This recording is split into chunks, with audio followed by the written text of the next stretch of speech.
প্রিয় নবী আমাদের রাহবার পথ প্রদর্শক, তিনি আমাদের জন্য রহমাতুল লিল আলামিন, তিনি শাফিউল মুযনিবিন। প্রিয় নবীর শানে আমরা দরুদ ও সালামের বার্তা প্রেরণ করি, বলেন সাল্লাল্লাহু আলাইহি ওয়াসাল্লাম। আমি গুনাহগার, আমার পক্ষ থেকে আজকের এই মহতী ধর্মসভা ইসালে সওয়াবের নির্বাচিত সভাপতি সাহেব, আমন্ত্রিত পূর্বে বিদায় নিলেন অল ইন্ডিয়া সুন্নাতুল জামায়াতের একটি শাখা সংগঠন মাগরিবে বাঙ্গাল আঞ্জুমানে ওয়াইজিনের যোগ্য সভাপতি, বাংলার যুবকদের নয়নমণি খাদিজাতুল কুবরা বালিকা মাদ্রাসার ডিরেক্টর মুফতি রজব আলী সাহেব হুজুর, এবং আমি অবগত আছি আমার পরেই আসবেন দাদা পীর কেবলার সিলসিলার হাতিয়া আল্লামা রুহুল আমিন রহমাতুল্লাহ আলাইহির লেখনী কিতাবের প্রকৃত সংরক্ষক, বাংলার হাজার হাজার মুসলমানের ঈমানি সম্পদ মহামান্য মুফতি সাহেব হুজুর কেবলা দামাত বারাকাতুহু তৎসহ সামনে উপবিষ্ট বিভিন্ন বয়সের সম্মানিত বয়োজ্যেষ্ঠ মুরব্বী আমার বাবাজিরা, তরুণ বয়স সম বয়স ঊর্ধ্বে আমার ভাইয়েরা, স্নেহাশীষ ছোট বাচ্চারা, পর্দার আড়ালে অলক্ষ্যে অবস্থিতা ধার্মিকা পর্দানাশীলা মা ও বোনেরা, সকলকে আজকের মজলিসে আমার পক্ষ থেকে আন্তরিক মোবারকবাদ ও অভিনন্দন জ্ঞাপন করছি। নাহমাদুহু ওয়া নুসাল্লি আলা রাসূলিহিল কারীম, আম্মা বা'দ। قال الله تعالى في كتابه إنما يوفى الصابرون أجرهم بغير حساب. قال رسول الله صلى الله عليه وسلم إن من عظم الجزاء مع عظم البلاء أو كما قال عليه السلام. صدق الله العظيم وصدق رسوله النبي الكريم ونحن على ذلك من الشاهدين والشاكرين الحمد لله رب العالمين. সম্মানিত সামিঈনে কেরাম, আজকে আমার এই মুহূর্তে কোরআনের আয়াতের একটি অংশ এবং অগণিত প্রিয় নবীর মোবারক হাদিসের একটি অংশ আপনাদের মাঝে তেলাওয়াত করেছি, যে দুটি সমন্বয়ে বিশ্লেষণ করলে, ট্রান্সলেট অনুবাদ করলে আমাদের কাছে পরিস্ফুটিত হবে বক্তার বক্তব্যের ভূমিকা। সেটি হলো ধৈর্য সবর, বিপদে ধৈর্য সবর ধারণ করা, বিপদে মুসিবতে ধৈর্য হারা না হয়ে ধৈর্য ধারণ করা, এবং সেই ধৈর্যের মহা ফজিলাত সম্পর্কে আমি আজকে আপনাদের কাছে আমার আলোচনার বিষয়বস্তু আমি উপস্থাপন করেছি। আল্লাহ কবুল মঞ্জুর করুক। ওই ভূমিকার উপরে আল্লাহ যেন কোরআন হাদিস থেকে নির্ভেজাল কিছু তথ্য আল্লাহ আমাদেরকে বলার আর শোনার সুযোগ দেন, বলুন আমিন। সর্বোপরি বলা আর শোনার ভেতরে আল্লাহ আমাদের বাস্তব জীবনে ওগুলো প্রতিষ্ঠিত করে আখিরাতে প্রকৃত সফলতার মুকুট আল্লাহ যেন আমাদের পরিধান করান, বলুন আমিন। আরো একবার জোরে বলুন আল্লাহুম্মা আমিন। আমি গতকালকে আমতাই ছিলাম, অনেক চেহারা দেখতে পাচ্ছি, তানারাও অনেকে ছিলেন। সবে মাত্র ঘড়িতে 9টা বাজে। মন প্রাণ চাঙ্গা রাখুন। ছোট ছোট ছোট করে আপনারা জানেন অল ইন্ডিয়া সুন্নাতুল জামায়াতের মাগরিবে বাঙ্গাল আঞ্জুমানের ওয়াইজিদের বক্তব্য বিরাট সুরালো কণ্ঠের হয় না, ঠিক বলছি না? মন মাতানো গজলও তারা বলে সময় অপচয় করে না। ছোট ছোট ভাষায় স্বল্প সময় যতক্ষণ থাকবো কিছু জ্ঞানমূলক আলোচনা শোনার অনুরোধ করছি। ভাই, পৃথিবী জুড়ে আমরা লক্ষ্য করলে বুঝতে পারবো যে সব ধরনের মানুষ কোনো না কোনো বিপদ আপদ বালা মুসিবতের সম্মুখীন। ঠিক বলছি না? কথাটা বুঝুন।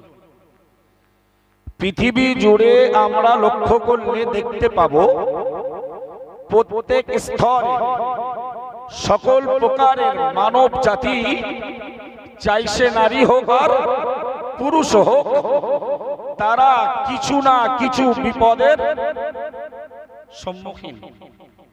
বিপদ কারোর কম, কারোর বেশি, কিন্তু সবাই কম বেশি বিপদ আপদ বালা মুসিবত রোগ শোক ব্যাধি টেনশন নিয়ে জীবন যাত্রা করছে।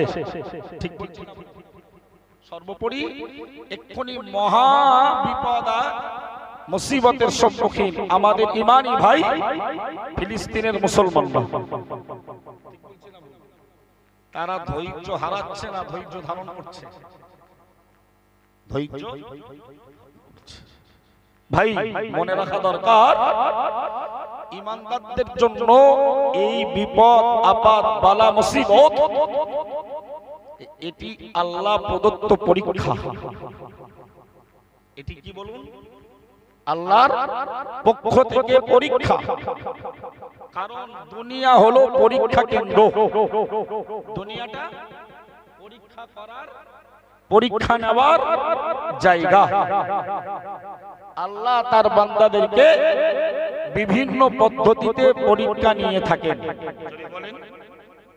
তাহলে বিপদে পড়লে, রোগ হলে, মুসিবতগ্রস্ত হলে ভেঙে পড়ার কোনো জায়গা আছে? বরং ভাবতেই হবে আল্লাহর ভালোবাসা আমার প্রতি আছে, তাই আল্লাহ পরীক্ষা নিচ্ছেন। জোরে বলেন। এখন কোরআন শরীফের দ্বিতীয় সূরা, সূরার নাম সূরাতুল বাকারা, 155 নম্বর আয়াতে আল্লাহ বলছেন, আল্লাহ আমাদেরকে পরীক্ষা নেবার কয়েকটা কথা বলছেন, শুনুন।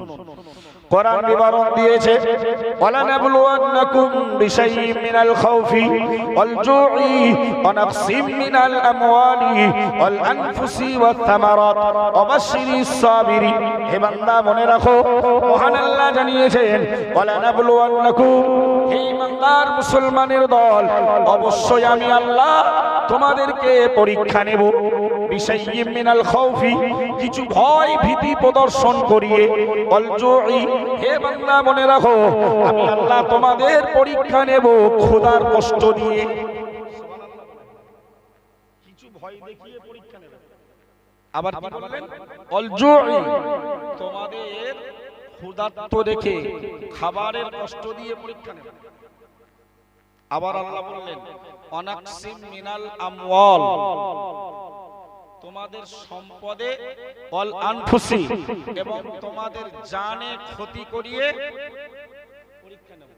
সুবহানাল্লাহ বলবেন না? সম্পদে ক্ষতি করবে, জানে ক্ষতি করে আল্লাহ কি করবেন? পরীক্ষা নেবেন। শেষ কথা, ওয়াত-থামারাত, তোমরা চাষাবাদ করবে, ওই ফসল ওই ফল বিনষ্ট করে দিয়ে আমি আল্লাহ তোমাদের পরীক্ষার দোরগোড়ায় দাঁড় করিয়ে দেব। জোরে বলে। চাষ করবেন, অনেক দিন ধরে, 1 মাস ধরে পরিশ্রম করবেন, ঠিক ফসল ফলার টাইমে আল্লাহ অনাবৃষ্টি দিলেন বা শিলাবৃষ্টি দিলেন বা প্রচুর পরিমাণের রৌদ্রের তাপ দিয়ে গাছপালাগুলো শুকিয়ে আল্লাহ মেরে দিলেন, তাহলে ফসলে ক্ষতি। আল্লাহ বললেন আমি এভাবে তোমাদের 5 প্রকারের পরীক্ষা নেব। এখন বক্তব্য, এখানে একটা প্রশ্ন আমাদের জাগে, এখানে একটা আমাদের প্রশ্ন জাগারই কথা যে ভাই পরীক্ষা তো নেওয়া হয় যোগ্যতা ও ভালো মন্দ যাচাই করার জন্য। জামপুর হানাফিয়া মাদ্রাসার কাছাকাছি, তো ওই মাদ্রাসার ছেলেদের বা হাই স্কুলের ছেলেদের, প্রাইমারি স্কুলের ছেলেদের বা কলেজ ইউনিভার্সিটির ছাত্রছাত্রীদের পরীক্ষা নেওয়া হয় যোগ্যতা যাচাই করার জন্য বা ভালো মন্দ যাচাই করার জন্য।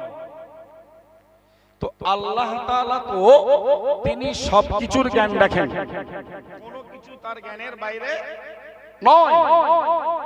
বান্দাকে পরীক্ষা নিলে কে পরীক্ষায় পাশ করবে, কে উত্তীর্ণ হবে আর কে উত্তীর্ণ হবে না, এ তো আল্লাহর জ্ঞানের সীমাবদ্ধ। আল্লাহ জানে না জানে না? এরপরে আল্লাহ তাআলা বান্দার পরীক্ষা নেওয়ার অর্থ কি? আমার কথা কি বুঝছেন? পরীক্ষা নেওয়া হয় বান্দার যোগ্যতা বা ভালো মন্দ ক্যাটাগরি বাছাই। তো আল্লাহ তো জানেন কে ভালো আর কে খারাপ, কে পরীক্ষায় পাশ করবে আর কে পরীক্ষায় পাশ করতে পারবে না। তাহলে আল্লাহ তাআলা বান্দাকে পরীক্ষা নেওয়ার অর্থ কি? এর উত্তরটা ঠিক এইভাবে যে আল্লাহ সবকিছু জানেন, বারহক সত্য। জোরে বলেন, সবকিছু জানেন, এরপরেও তিনি পরীক্ষা নেবেন। তার অর্থ হলো পরীক্ষায় সফলতা অর্জনকারী, পরীক্ষায় যিনি উত্তীর্ণ হবেন, সফল হবেন, আল্লাহ তাকে বিশেষ পুরস্কারে পুরস্কৃত করবেন। এজন্যই আল্লাহর পক্ষ থেকে বান্দার দুনিয়াতেই পরীক্ষা। প্যারা নবী মুহাম্মদুর রাসূলুল্লাহ সাল্লাল্লাহু আলাইহি ওয়াসাল্লামের প্রাণপ্রিয় বিখ্যাত সাহাবী মুসআব বিন সাদ রাদিয়াল্লাহু আনহু তিনি হাদিসটি বর্ণনা করেছেন, তিরমিজি শরীফের হাদিস। তিনি রাসূলকে জিজ্ঞেস করলেন, ইয়া রাসূলুল্লাহ আইয়ুন নাসি আশাদ্দু বালান, ইয়া রাসূলুল্লাহ হাবিবাল্লাহ হুজুর, तमाम পৃথিবীর মানব জাতির ভেতরে কোন মানুষগুলো বেশি বিপদের সম্মুখীন হবে? পৃথিবীর ভেতরে হুজুর এই কোন মানুষ বেশি বিপদের সম্মুখীন হবে? মাইকম্যান আছে এখানে? মাইকম্যান, ইকোটা একটু বেশি মনে হচ্ছে না? হ্যাঁ, আমি মাইক অপারেটর মাইকম্যানকে একটু ডাকছি ভাই। ও ভাই, খুব মন দিয়ে কথাগুলো শুনুন, খুব গুরুত্বপূর্ণ কথা ভাই। আমি বলছি বলে গুরুত্ব তা নয়, কথাগুলো সব কোরআনের হাদিসের। জোরে বলুন। সাহাবী নামটা মুখস্থ করুন, মুসআব বিন সাদ। উনি বর্ণনা করছেন তিরমিজি শরীফের হাদিস যে উনি রাসূলকে জিজ্ঞেস করছেন, ইয়া রাসূলুল্লাহ হাবিবাল্লাহ আইয়ুন নাসি আশাদ্দু বালাআ, পৃথিবীর কোন মানুষ সবথেকে বেশি বিপদের সম্মুখীন হবে? প্রিয় নবী জবাব দিলেন, আল আম্বিয়া। ও সাহাবী মুসআব বিন সাদ পৃথিবীতে সবথেকে বেশি বিপদের সম্মুখীন হবে বা হয়েছে নবী রাসূল পয়গম্বররা। জোরে বলা যাবে না? আরেকটু জোরে বলো। আচ্ছা, পৃথিবীর সবথেকে শ্রেষ্ঠ মানব কারা? নবীরা না? পৃথিবীর সবথেকে ভালো কোয়ালিটির মানুষ কারা? একটু বলেন। নবীরা। অথচ রাসূল বলছে, দম যেন না টানে, নবী রাসূল পয়গম্বর আলাইহিমুস সালাতু ওয়াস সালাম এনারা হলেন পৃথিবী ব্যাপী সবথেকে শ্রেষ্ঠ, সবথেকে শ্রেষ্ঠ। সেই নবী বলছেন যে পৃথিবী মানব জাতির ভেতরে সবথেকে বেশি বিপদের সম্মুখীন হয় কারা? নবীরা। আশ্চর্যের কথা না? প্যারা নবী মুহাম্মদুর রাসূলুল্লাহ সাল্লাল্লাহু আলাইহি ওয়াসাল্লাম সাহাবী মুসআব বিন সাদকে ডেকে বললেন, হে বাবা মুসআব বিন সাদ, সুম্মাল আমসালু আও কামা ক্বালা আলাইহিস সালাম। প্যারা নবী মুহাম্মদুর রাসূলুল্লাহ সাল্লাল্লাহু আলাইহি ওয়াসাল্লাম সাহাবী হুজুরদের ডেকে বললেন, হে বাবা সাহাবীরা, অতঃপর যারা বেশি নেককার তারা বিপদের সম্মুখীন হবে। প্যারা নবী মুহাম্মদুর রাসূলুল্লাহ সাল্লাল্লাহু আলাইহি ওয়াসাল্লাম আবার সাহাবী মুসআব বিন সাদকে ডেকে বললেন, ফাল আমসাল, হে বাবা সাহাবী মনে রাখো, তারপরে যারা বেশি নেককার হবে তারাই বিপদগ্রস্ত হবে। জোরে বলুন। প্রথমে বিপদের সম্মুখীন বেশি কারা? নবীরা। নবী বললেন সুম্মাল আমসাল, অতঃপর যারা বেশি নেককার, আল্লাহওয়ালা, দিনদার, পরেজগার, তারা বিপদের সম্মুখীন হবে। ফালা, অতঃপর তারপরে যারা নেককার তারা। জোরে বলুন। নবী এর পরে চমৎকার কথা বললেন, ফায়ুবতালার রাজুলু আলা হাসবি দীনিহি, আও কামা ক্বালা আলাইহিস সালাম। নবী বললেন মানুষকে তার দিনদারি অনুযায়ী পরীক্ষা নেওয়া হবে। মানুষের পরীক্ষা কি অনুপাতে নেওয়া হবে? দিনদারিত্বের উপরে। সে কত বড় দিনদার, পরহেজগার, এটার উপরে বেস করে তাকে পরীক্ষা নেওয়া হবে। যদি বলেন প্যারা নবী মুহাম্মদুর রাসূলুল্লাহ সাল্লাল্লাহু আলাইহি ওয়াসাল্লাম সাহাবী মুসাব বিন সাদ কে ডেকে বললেন, হে বাবা মুসাব বিন সাদ, ফাইন কানা দীনুহু সুলবান ইস্তাদা বালাউহু আও কামা ক্বালা আলাইহিস সালাম। প্যারা নবী মুহাম্মদুর রাসূলুল্লাহ সাল্লাল্লাহু আলাইহি ওয়াসাল্লাম সাহাবী হুজুরদের লক্ষ্য করে বললেন, হে বাবা সাহাবীরা মনে রাখো, যারা তাদের দ্বীনের ব্যাপারে যত মজবুত হবে, দ্বীনের ব্যাপারে যত তারা খাঁটি হবে, যত তারা পরিপূর্ণ হবে, আমি রাসূলুল্লাহ বলছি ইস্তাদা বালাউহু, তাদের বিপদ, তাদের পরীক্ষা হবে ততই কঠিন। একটু জোরে বলা যাবে না সুবহানাল্লাহ? ও ভাই, যে যত বেশি দিনদার হবে তার পরীক্ষার পরিমাণ তত বেশি কঠিন হবে।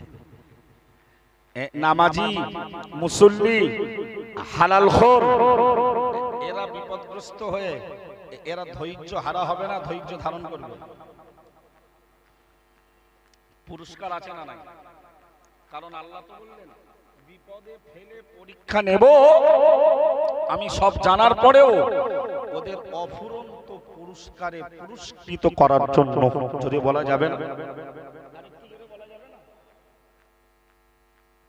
প্যারা নবী মুহাম্মদুর রাসূলুল্লাহ সাল্লাল্লাহু আলাইহি ওয়াসাল্লাম সাহাবীকে আবার বললেন, ও মুসাব বিন সাদ, মনে রাখো, ওয়াইন কানা ফি দীনিহি রিক্কাতুন উবতুলিয়া আলা হাসবি দীনিহি আও কামা ক্বালা আলাইহিস সালাম।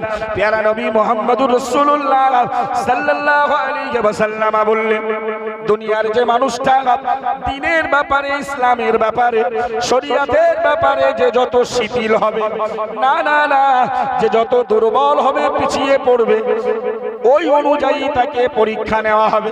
প্যারা নবী মুহাম্মদুর রাসূলুল্লাহ সাল্লাল্লাহু আলাইহি ওয়াসাল্লাম ওই হাদিসের ভেতরে আরো বললেন, ফালা ইয়াবরহুল বালাউ বিল আবদি আও কামা ক্বালা আলাইহিস সালাম। আল্লাহ পাকের নবী বললেন, ও সাহাবী মুসাব বিন সাদ, মনে রাখো, না না না না, অনবরত আল্লাহওয়ালা প্রকৃত ঈমানদারের সঙ্গে বিপদ লেগে থাকবে। হাত্তা ইয়াতরুকুহু, পরিশেষে বিপদ আপদ বালা মুসিবত রোগ শোক, না না না, ওই লোকটাকে এমন অবস্থায় ছেড়ে দেবে, ইয়ামশি আলাল আরদি, তিনি দুনিয়াতে চলবে, মালাহু খাতিয়াতুন, তার নামায় আমলে আর এক বিন্দু গোনা দেখতে পাওয়া যাবে না। আরেকটু জোরে বলুন।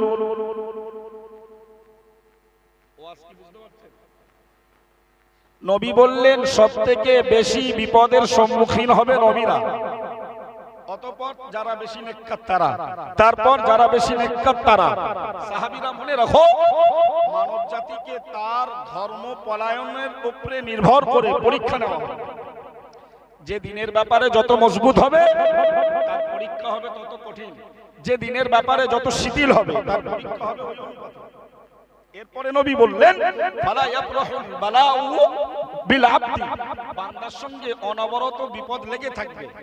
এই বিপদ ওই ঈমানদারকে হাত্তা ইয়াতরুকুহু, ছেড়ে দেবে এমন অবস্থায় দুনিয়াতে, ইয়ামশি আলাল আরদি মালাহু খাতিয়াতুন, তার জীবনে আর কোনো গুনাহ থাকবে না। একটু জোরে বলুন না, আর একটু চিৎকার করে বলুন সুবহানাল্লাহ। ভাই, তাহলে বিপদে পড়লে ক্ষতি না ভালো, তবে বিপদ চাওয়া চেয়ে বিপদ নেওয়া যাবে না, রোগ নেওয়া। নবী সাল্লাল্লাহু আলাইহি ওয়াসাল্লাম বিপদ আপদ থেকে মুক্তির দোয়া চাইতেন। এরপরেও যদি আল্লাহ ভালোবেসে ঈমানকে মজবুত করার জন্য, অশেষ পুরস্কারে, বিশেষ পুরস্কারে পুরস্কৃত করার জন্য তিনি আমাদের বিপদে ফেলেন, ওতে আলহামদুলিল্লাহ। ওতে কি বলুন? বিপদে পড়লে আলহামদুলিল্লাহ, সুখের দিনেও আলহামদুলিল্লাহ। চলুন, বক্তব্য আমার ওই জায়গায় নয়। তাহলে আল্লাহ আমাদেরকে পরীক্ষা নেবেন পুরস্কার দেওয়ার জন্য। এই জন্য আল্লাহ নবীকে বললেন অবাশশিরিস সাবিরিন, হাবিব বিপদে ধৈর্যশীল ব্যক্তিদের সুসংবাদ দাও। কিসের সুসংবাদ? যত জায়গায় বাশশির শব্দ এসেছে, নয় জান্নাত আর নয় জাহান্নাম, এখানে ধৈর্যশীল ব্যক্তিদেরকে আল্লাহ তাআলা নবীকে আল্লাহ বললেন জান্নাতের সুসংবাদ দাও। জোরে বলেন। এইবার আসুন, ধৈর্য আর সবর কাকে বলে? ধৈর্যের সবর কথার আবিধানিক অর্থ হলো সংযম অবলম্বন করা, জবানকে সংযম করা।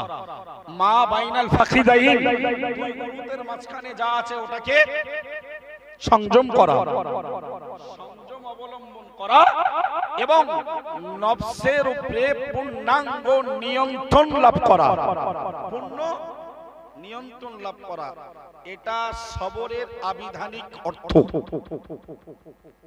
কোরআন আর হাদিসের পরিভাষায় সবর বলা হয় তিনটে জিনিসকে। কটা জিনিস? জবাব দেন। সবর বলা হয় কটা জিনিসকে? এক নাম্বার মুখস্থ করুন। এক নাম্বার পরিভাষায়, কোরআন ও হাদিসের ভাষায় ধৈর্য কাকে বলে? এক নাম্বার নফসকে শরিয়াত বিরোধী কর্মকাণ্ড থেকে বিরত রাখা, হারাম অবৈধ কালচার থেকে নফসকে বাধা দেওয়া, বিরত রাখা। দুই নাম্বার ইবাদত তথা আল্লাহ ও তার রাসূলের আনুগত্যে নফসকে বাধ্য করা। কথা বোঝা যাচ্ছে? এক নাম্বার নফসকে হারাম কাজ থেকে বিরত রাখা। দুই নাম্বার ইবাদত তথা আল্লাহ ও তার রাসূলের আনুগত্যে নফসকে বাধ্য করা। তিন নাম্বার বিপদ আপদ বালা মুসিবতে ধৈর্য ধারণ করা।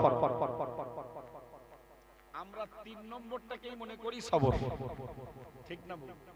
বিপদে ধৈর্য ধারণ করা, মুসিবতে ধৈর্য ধারণ করা, রোগ শোকে ধৈর্য ধারণ করা, ক্ষতি সাধনে ধৈর্য ধারণ করা, এটাকেই আমরা কেবল সবর মনে করি, এটাকেই প্রাধান্য দেই। কিন্তু সবরের প্রথম দরজা হলো নফসটাকে এদিক ওদিক দৌড়াতে দেওয়ার থেকে বাধা দেওয়া। জোরে বলুন। কোরআন বিবরণ দিয়েছে ওয়া আম্মা মান খাফা মাকামা রাব্বিহি ওয়া নাহান নাফসা আনিল হাওয়া ফাইন্নাল জান্নাতা হিয়াল মাওয়া। কোরআন শরীফের 30 পারার 4 নম্বর পৃষ্ঠা, সূরার নাম সূরাতুন নাজিয়াত। মহান আল্লাহ জানিয়েছেন ওয়া আম্মা মান খাফা মাকামা রাব্বিহি, হে বান্দা মনে রাখো যে মানুষগুলি, যে নারী পুরুষগুলি আল্লাহ পাকের শাহী দরবারে কিয়ামতের দিনে আল্লাহর সম্মুখে দাঁড়ানোর ব্যাপারে ভীতস্ত, যে মানুষগুলো কিয়ামতের ময়দানে আল্লাহর সম্মুখে দণ্ডমান হওয়ার ব্যাপারে যারা ভীতি প্রদর্শন করেছে, ভীতি অবলম্বন করেছে, ওয়ানাহান নাফসা আনিল হাওয়া, এবং নিজের জীবনকে মন চাই জিন্দেগিতে পরিচালনা করতে বাধা দিয়েছে, মহান আল্লাহ জানিয়েছেন ফাইনাল জান্নাতা হিয়াল মাওয়া। ও বান্দা মনে রাখো ওই মানুষগুলোর ঠিকানা জান্নাত ছাড়া আর কিছুই হতে পারে না। কটা কথা বলেছি বাপ? কথাটা কোত্থেকে বলেছি? কোরআন থেকে। 30 পারা সূরাতুল নাজিয়াত। হাফেজ মাসুম বিল্লাহ, হাফেজ মাওলানা মাসুম বিল্লাহ সাহেব ও আমার অনেক রকম সম্পর্ক, বন্ধু ছাত্র, অনেক রকমের সম্পর্ক। আলহামদুলিল্লাহ বলেন। উনিও প্রথম জীবনে তেতুলিয়া মাদ্রাসায় পড়েছে, আমাকে পড়তে দেখেছে, সুতরাং বন্ধু। উনিও পড়তো, আমিও পড়তাম। আবার ওনার পড়াশোনা কিছু বাকি, আমার পড়াশোনা কমপ্লিট, আমি শিক্ষক। আলহামদুলিল্লাহ বলেন। অল্প কিছুদিন পড়িওছি। এরপর উনি ওখান থেকে জামিয়া রহমানিয়াতে এসে মাওলানা ফারাগাত করলেন। এখন বর্তমানে জামপুর হানাফিয়া মাদ্রাসার উস্তাদ। আল্লাহ দ্বীনের খিদমত করার তৌফিক দেন, বলুন আমিন। কোরআনের একজন ভালো হাফেজ। আমি যে কথাগুলো বলছি এই আমার ইউটিউবার ভাইদের মাধ্যমে রেকর্ড হচ্ছে। তথ্য অনুযায়ী, তথ্য ছাড়া মাগরিবে বাঙ্গাল আঞ্জুমানের ওয়াইজিনরা কথা বলে না। আলহামদুলিল্লাহ বলেন। আপনারা আমাদের ভক্ত, মুহিব্বিন, আমাদের হিতাকাঙ্ক্ষী, আমাদের দরদি। আল্লাহ আপনাদের এই ভালোবাসার মর্যাদা কিয়ামতে যেন আল্লাহ নসিব করেন, বলুন আমিন। ভাই, কোরআনে আল্লাহ বললেন ও আম্মা মান খাফা, যারা ভীতস্ত হলো, যাদের অন্তরে ভীতি সঞ্চারিত হলো, দণ্ডয়মান হওয়ার ব্যাপারে রব্বিহি, তার রবের সম্মুখে, তার রবের সম্মুখে। এক নাম্বার। দুই নাম্বার ওই আয়াতে আল্লাহ বলেছেন ওয়া নাহান নাফসা আনিল হাওয়া, আমরা আমাদের নফসটাকে নিয়ন্ত্রণ করতে পারলে আল্লাহ ওয়ালা হয়ে যাবে। জোরে বলুন।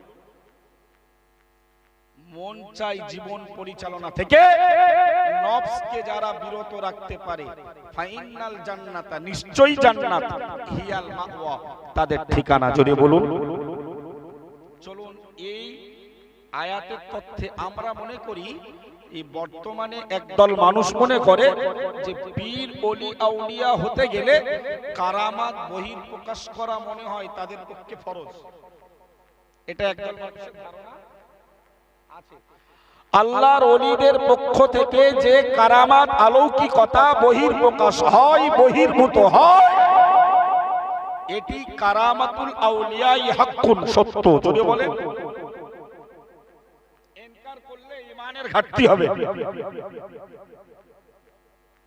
কিন্তু কোন কোন পীর ওলিদের মাধ্যম দিয়ে আল্লাহ কারামাত অলৌকিকতা বহির প্রকাশ করান। তবে পীর বা ওলি দরজায় উপনীত হতে হলে অলৌকিকতা কারামত বহির প্রকাশ করা শর্ত নয়। ইমাম জাইনুল আবেদিন রহমাতুল্লাহ আলাইহি, নাম শুনেছেন?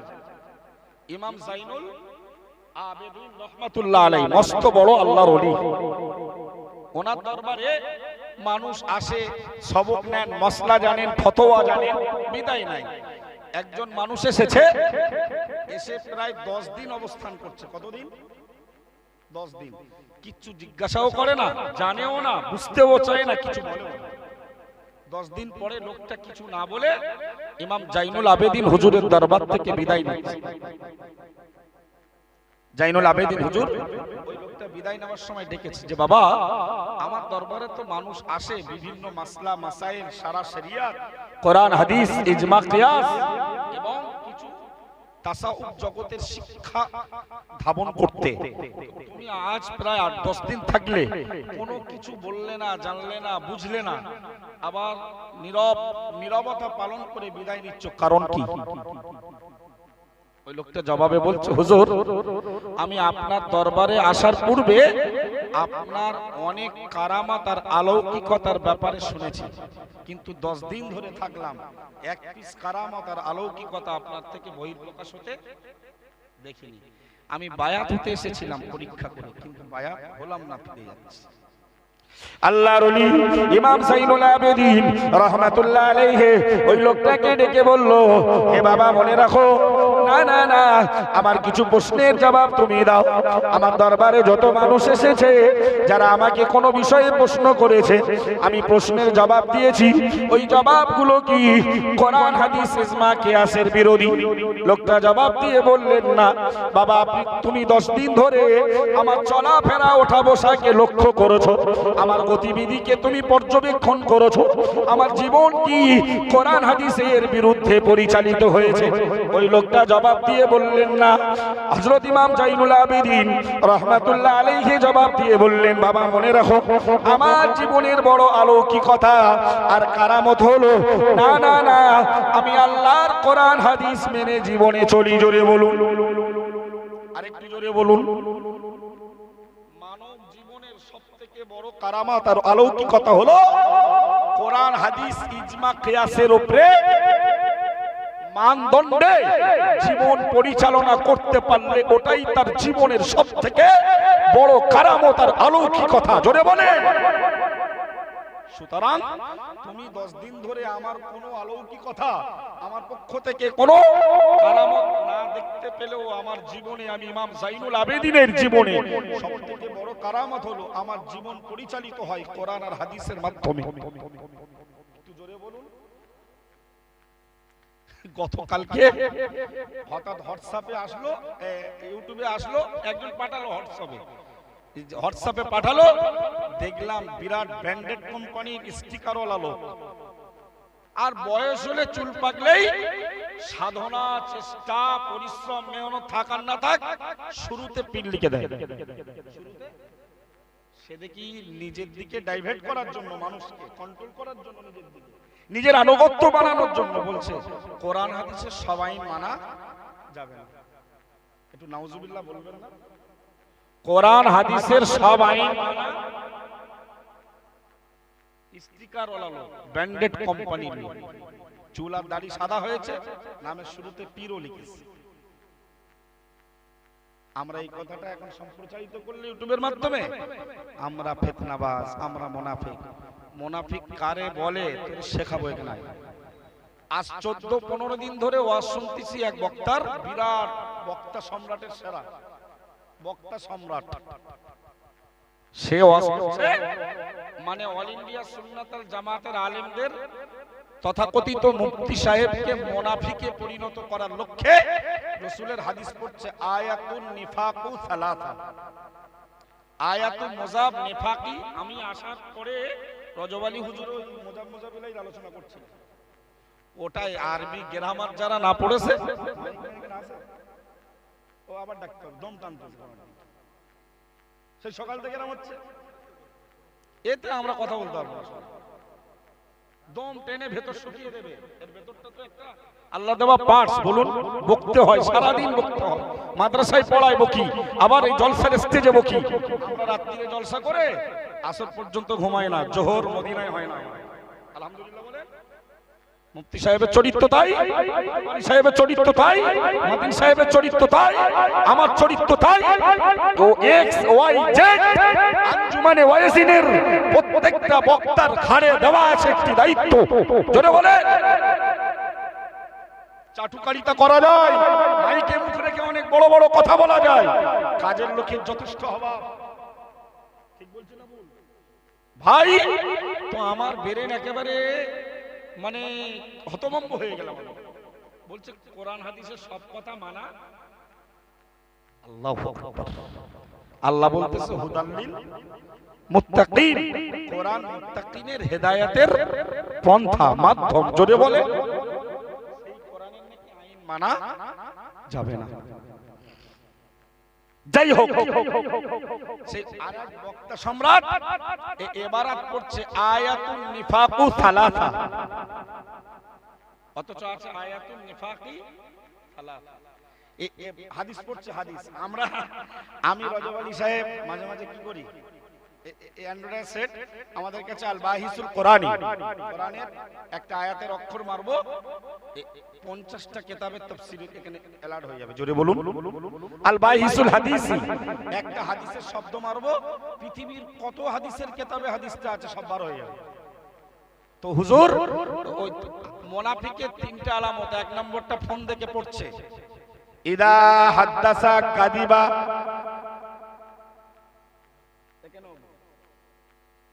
আর ভুল ধরতেছে মুফতি সাহেবের, রজব আলী সাহেবের, আব্দুর রাকিবের। নাউজুবিল্লাহ বলেন। ইজা হাদাসা কাদাবা মানে জবরটাকে, আকারটাকে অস্বীকার করছে 14 দিন ধরে। রেকর্ড আছে। আরেকটা হাদিস বলল যে নবীর উপরে যে একবার দরুদ পাঠ করলো তার উপরে 70টা রহমত বর্ষণ হয়। আমি আল বাইসুল হাদিসে সার্চ দিলাম, মান সাল্লা আলাইয়া সালাতান ওয়াহিদাতান সাল্লাল্লাহু দিয়ে দিলাম, तमाम পৃথিবীর হাদিসের কিতাবে আছে আশারাতি 10টা। আপনারা শুনেছেন কটা? এ বক্তা সম্রাট বলতেছে আমি এতদিন চুপ ছিলাম, ঘাস কাটবে এবার।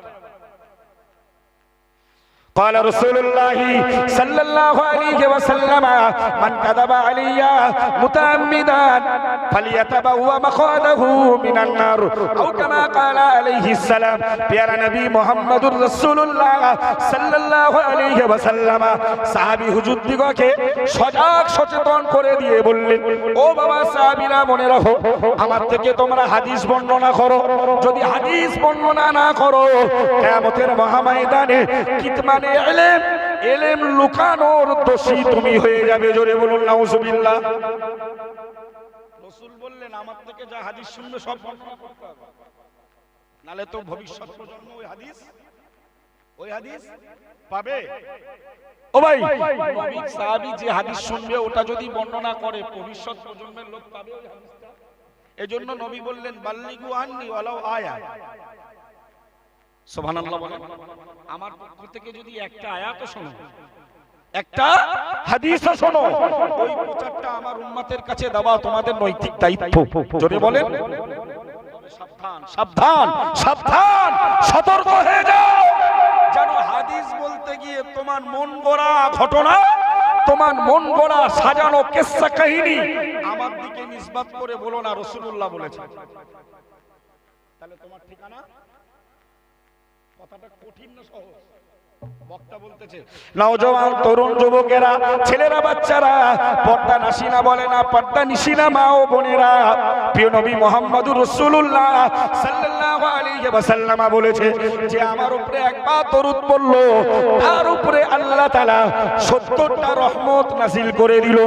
প্রিয় নবী মুহাম্মদুর রাসূলুল্লাহ সাল্লাল্লাহু আলাইহি ওয়াসাল্লাম নবী আমার বলেছেন, না না না, যে আমার উপরে মিথ্যা অপবাদ দিল, আমার পক্ষ থেকে বর্ণিত হাদিস নয়, মন গড়া কিসসা কাহিনী, মন গড়া কথাটাকে আমার হাদিস বলে প্রচলন করে দিল।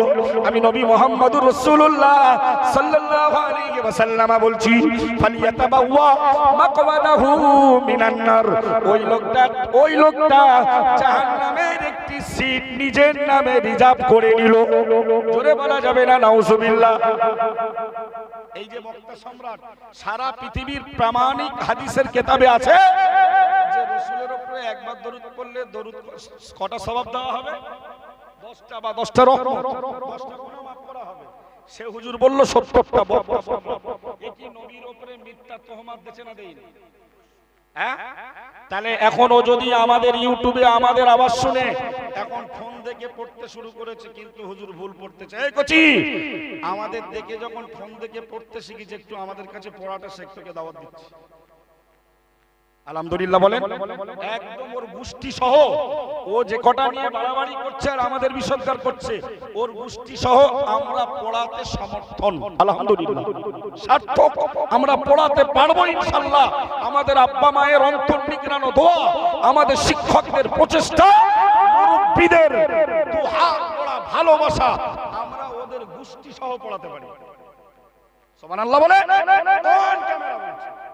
পৃথিবীর যে কোনো ময়দানে আসবে, হুজুরকে আমরা হাদিস, তাফসীর, ফিকহ, গ্রামার, সাহিত্য সব পড়িয়ে দেব ইনশাআল্লাহ। আর মুফতি সাহেব কেরাম কোয়ালিটির লোক জানেন, এরা ভালো জানে, আমাদের মাসুম বিল্লাহ ভাইরা। আল্লাহ শুকর, হাদিসের যত কিতাব আছে পড়াতে পারে। আলহামদুলিল্লাহ বলেন। ইফতা ক্লাসের মুফতি হতে গেলে যত কিতাব আছে সব পড়াতে পারে। জোরে বলেন। আরবি, গ্রামার, সাহিত্যের যত কিতাব আছে, মাসলা, মাসাইল, ফিকহ, তাফসীরের যত কিতাব আছে সব পড়াতে তিনি পারেন। সর্বোপরি তিনি ইংরেজি পড়াতে পারেন। উনি ক্যালকাটা ইউনিভার্সিটিতে ইংরেজি অনার্সের জন্য ভর্তি হয়েছেন, কিন্তু পারিবারিক আব্বার উপরে হুজুরের শামসুর রহমান হুজুর রাহমাতুল্লাহ আলাইহির উপরে চাপ বাড়ায় হুজুরের কর্মজীবনে ফিরে আসতে হয়। জোরে বলুন। কিন্তু ইংরেজিতে যথেষ্ট জ্ঞান রাখেন। জামিয়া রহমানিয়া একটি উচ্চ শিক্ষা প্রতিষ্ঠান, কোন শিক্ষক না থাকলে হুজুর কেবলা সেই ক্লাসে গিয়ে কিতাব পড়ান। তুমি প্রমাণ তো দাও। কোন সাবজেক্ট আমরা জানি, কেউ সায়েন্সের টিচার, কেউ জিওগ্রাফির টিচার, কেউ ম্যাথের টিচার, কেউ ইংলিশের টিচার, কেউ বাংলার টিচার, কেউ এডুকেশনের টিচার। তো মাদ্রাসার ডিপার্টমেন্ট এমন আছে তো না নেই? হুজুর কেবলা হলেন সব ডিপার্টমেন্টের টিচার, একটু জোরে বলা যাবে না? আর একটু জোরে বলা যাবে না? হুজুর কেবলাকে আল্লাহ এই বিষাক্ত থেকে, মিথ্যা অপবাদকারীদের মিথ্যা তহমাত থেকে হেফাজত করে, তার হায়াত কিসমত দারাজ করে আল্লাহ আমাদের মাঝে আরো অনেক দিন তাকে জীবিত রাখুন, বলুন আমিন। সিলসিলায় মুজাদ্দিদের জামানের ভক্তরা তারা রসদ পাবে। তারা কি পাবে? রসদ পাবে। আর বিশ্বজ্ঞানদের বিরুদ্ধে বদদোয়া করব না, আল্লাহ ওদের তাকদীরে হেদায়েতুল কামিলা নসিব করে দেন, জোরে বলেন। ওই জায়গায় ছিল না, কোথায় কথা বলছিলাম যে আম্মা মান খাফা মাকামা রাব্বিহি ওয়া নাহান নাফসা আনিল হাওয়া, নফসটাকে কন্ট্রোল করতে পারলেই কি হয়ে যাবে? জান্নাতে ঠিকানা হবে। ও ভাই, আর ওই কথা বলতে বলতে অলৌকিকতাতে গিয়েছিলাম। ইমাম জাইনুল আবেদিন বললেন, আমার জীবনে তুমি প্রকাশ্য কোনো অলৌকিকতা, কোনো কারামাত দেখতে পাওনি, তবে আমাকে কি কোরআন হাদিস বিরোধী চলতে দেখেছো 10 দিন ধরে? বলল হুজুর না। বলল ওটাই আমার জীবনের বড় কারামাত, জোরে বলেন। ও ভাই, নফসকে কন্ট্রোল করতে পারলে আপনার জীবনেও কারামাত বহির্প্রকাশ হবে। চলুন, মদিনায় একটা সময় এক ইহুদির আবির্ভাব হলো। একজন গণগায় কচি বারবার উল্লেখ হবে না, ডিস্টার্ব হবে না, খুব ভালো করে শুনুন। মদিনায় ইহুদি অভিসম্প্র সম্প্রদায়ের ভেতরে এক ইহুদি গণকের আবির্ভাব ঘটলো, যে নাকি মানুষের হাত থেকে ভবিষ্যৎ বলে দেয়। মানুষের হাত থেকে। আচ্ছা, কোন মুসলমানের পক্ষে গণকের কাছে যাওয়া সম্ভব? হ্যাঁ, কারণ আমরা তো আমাদের রবকে রব বলে স্বীকার করেছি। আমাদের তাকদীরের মালিক ওয়াল কাদিরি খাইরিহি ওয়া শাররিহি মিনাল্লাহি তাআলা। ইমানে মুফাসসালের মধ্যে পড়েছি না আমরা? কি পড়েছি? সবাই পড়েন আমানতু বিল্লাহি, সবাই পড়েন আমানতু বিল্লাহি ওয়া মালাইকাতিহি ওয়া কুতুবিহি ওয়া রুসুলিহি ওয়াল ইয়াউমিল আখিরি ওয়াল কদরি খাইরিহি ওয়া শাররিহি মিনাল্লাহি তাআলা ওয়াল বা'সি বা'দাল মাউত। এখানে 7টা জিনিসের উপর ঈমান আনার কথা বলা হয়েছে। কটা? আল্লাহকে মানি, রাসূলকে মানি, না ঈমান থাকবে?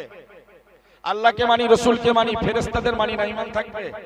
জিবরাইলকে মানি, কোন ফেরেশতাকে মানি, না ঈমান থাকবে? নবী মুহাম্মদ সাল্লাল্লাহু আলাইহি ওয়াসাল্লামকে মানি, আদম নবীকে মানি, না ঈমান থাকবে? কোরআনকে মানি, তাওরাতকে মানি, না ঈমান থাকবে? কিয়ামতের দিনকে মানি, না ঈমান থাকবে? সব মানি। তাকদীরকে বিশ্বাস করি, না ঈমান থাকবে? সব মানি। মৃত্যুর পরে আবার জীবনে মুসলমানরা বলে মরে গেলে শেষ, ঈমান থাকবে? আমানতু বিল্লাহি, আমি বিশ্বাস স্থাপন করলাম আল্লাহর উপরে, ওয়া মালাইকাতিহি, তার সকল ফেরেশতাদের উপরে, ওয়া কুতুবিহি, তার আসমানি কিতাব সমূহের উপরে, ওয়া রুসুলিহি, তার সকল নবী রাসূল পয়গম্বরদের উপরে, ওয়াল ইয়াউমিল আখিরি, ওয়াল ইয়াউমিল আখিরি। 5 নম্বরটা হলো কিয়ামতের বিচার দিবসের উপরে, ওয়াল কদরি খাইরিহি ওয়া শাররিহি মিনাল্লাহি তাআলা। 6 নম্বরটা হলো নসিবে, তাকদীরে ভালো আর খারাপ যেটা ঘটে কার পক্ষ থেকে ঘটে, এটার প্রতিও বিশ্বাস করলাম। 7 নম্বরটা ওয়াল বা'সি বাদাল মাউত, মৃত্যুর পরে পুনর্জীবন করে আল্লাহ আমাদের হিসাব কিতাব করবেন। পুনর্জীবনকে, মৃত্যুর পরের জীবনকেও আমরা মেনে নিলাম, জোরে বলে এর নাম ঈমান। এই ছেলে কথা বলতে হবে। চলুন, মদিনার এক ইহুদি সম্প্রদায়ের লোক গণক সেজেছে, আর লোকে তার কাছে হাত দেখায়, আর সে তাদের ভবিষ্যৎ বলে দেয়। এখন মদিনার বিখ্যাত আলেমে দ্বীন, তার কাছে সংবাদ আসলো যে ইহুদি ওই গণকের কাছে, ইহুদি খ্রিস্টানরা হাত দেখায়, ওরা তো বেদিন, কোনো অসুবিধা নেই, কিন্তু সংবাদ আসলো মদিনার আলেমের কাছে যে ওখানে ইমানদাররাও হাত দেখায়। ইমানদাররাও। তখন আলেমের দায়িত্ব কি, ঘুমাবে না প্রতিবাদ করবে? কেন হুজুররা ঘুমাচ্ছে আর বলতেছে এ বসিরহাট থেকে সব ফিতনার উৎপত্তি। আরে আজকের ওয়াজ শুনে বাড়ি গিয়ে আপনার আমার বিবির ভেতরে যে বাজে খসলাতগুলো আছে একটু যদি ধরে বলেন, পরের দিন বলবেন ডিভোর্স পেপার রেডি করো, আপনাকে ছেড়ে দেবো। আপনি রেডি না করলে কোর্ট থেকে মাল পৌঁছে যাবে বাড়ি। তাহলে বিবি স্বামী যদি স্ত্রীকে হক কথা বলে আন্দোলন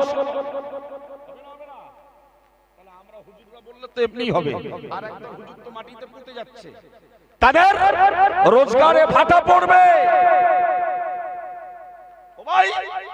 মদিনার আলেমটা দেখলো আমার তো দায়িত্ব ইমানদারের ইমানকে বাঁচানো, ভণ্ডর কাছে বেদাতির কাছে ইমান বিক্রি হয়ে যাচ্ছে। তো মদিনার আলেমটা সিদ্ধান্ত নিলেন যে ওই ইহুদিকে হত্যা না করলে ইমানদারের ইমান বাঁচানো সম্ভব নয়, আমি ওকে হত্যা করে দেব, তাতে যদি আমার মরতে হয় তাও ভালো, তাতে যদি আমার মরতে হয় ভালো। তো মদিনার আলেমটা একটি তরবারি নিয়ে বার হলেন, লোকটাকে হত্যা করবে, ইহুদি গণককে হত্যা করবে। বড় মজার বিষয়, ইহুদি গণকের বাড়িতে পৌঁছেছেন, উনি দরবারে পৌঁছেছেন, আর বাইরে দিয়ে উনি অনুমতি চাচ্ছেন যে সাহেব আমি আপনার সঙ্গে একটু সাক্ষাতে এসেছি, একটু সাক্ষাৎ করার সুযোগ দেবেন। ইমানদার মুসলমান মনে রাখো কি পরিমাণের গণক আল্লাহ তাকে ওই জ্ঞান দান করেছে। বান্দা ইহুদি দলের ইহুদি সম্প্রদায়ের ওই গণিতটা মদিনা থেকে আগত হাক্কানি রব্বানি খোদাবিতি আলেমকে বললেন, হে মদিনা থেকে আগত আলেম, আমার সঙ্গে সাক্ষাৎ করার তোমার সুযোগ থাকবে, তবে না না না, তোমার সঙ্গে গোপন ভাবে থাকা তরবারিটা ফেলে দাও। বুঝতে পারছেন, মানুষের হাত থেকে তো ভবিষ্যৎ বলে। মদিনার আলেম শায়েস্তা করতে গেছে, তরবারি লুকিয়ে নিয়ে গেছে, গিয়ে বলছে হুজুর আপনার সঙ্গে একটু সাক্ষাৎ করব, সুযোগ মিলবে? বলে তোমার কাছে লুকানো গুপ্ত তলোয়ারটা ফেলো আগে।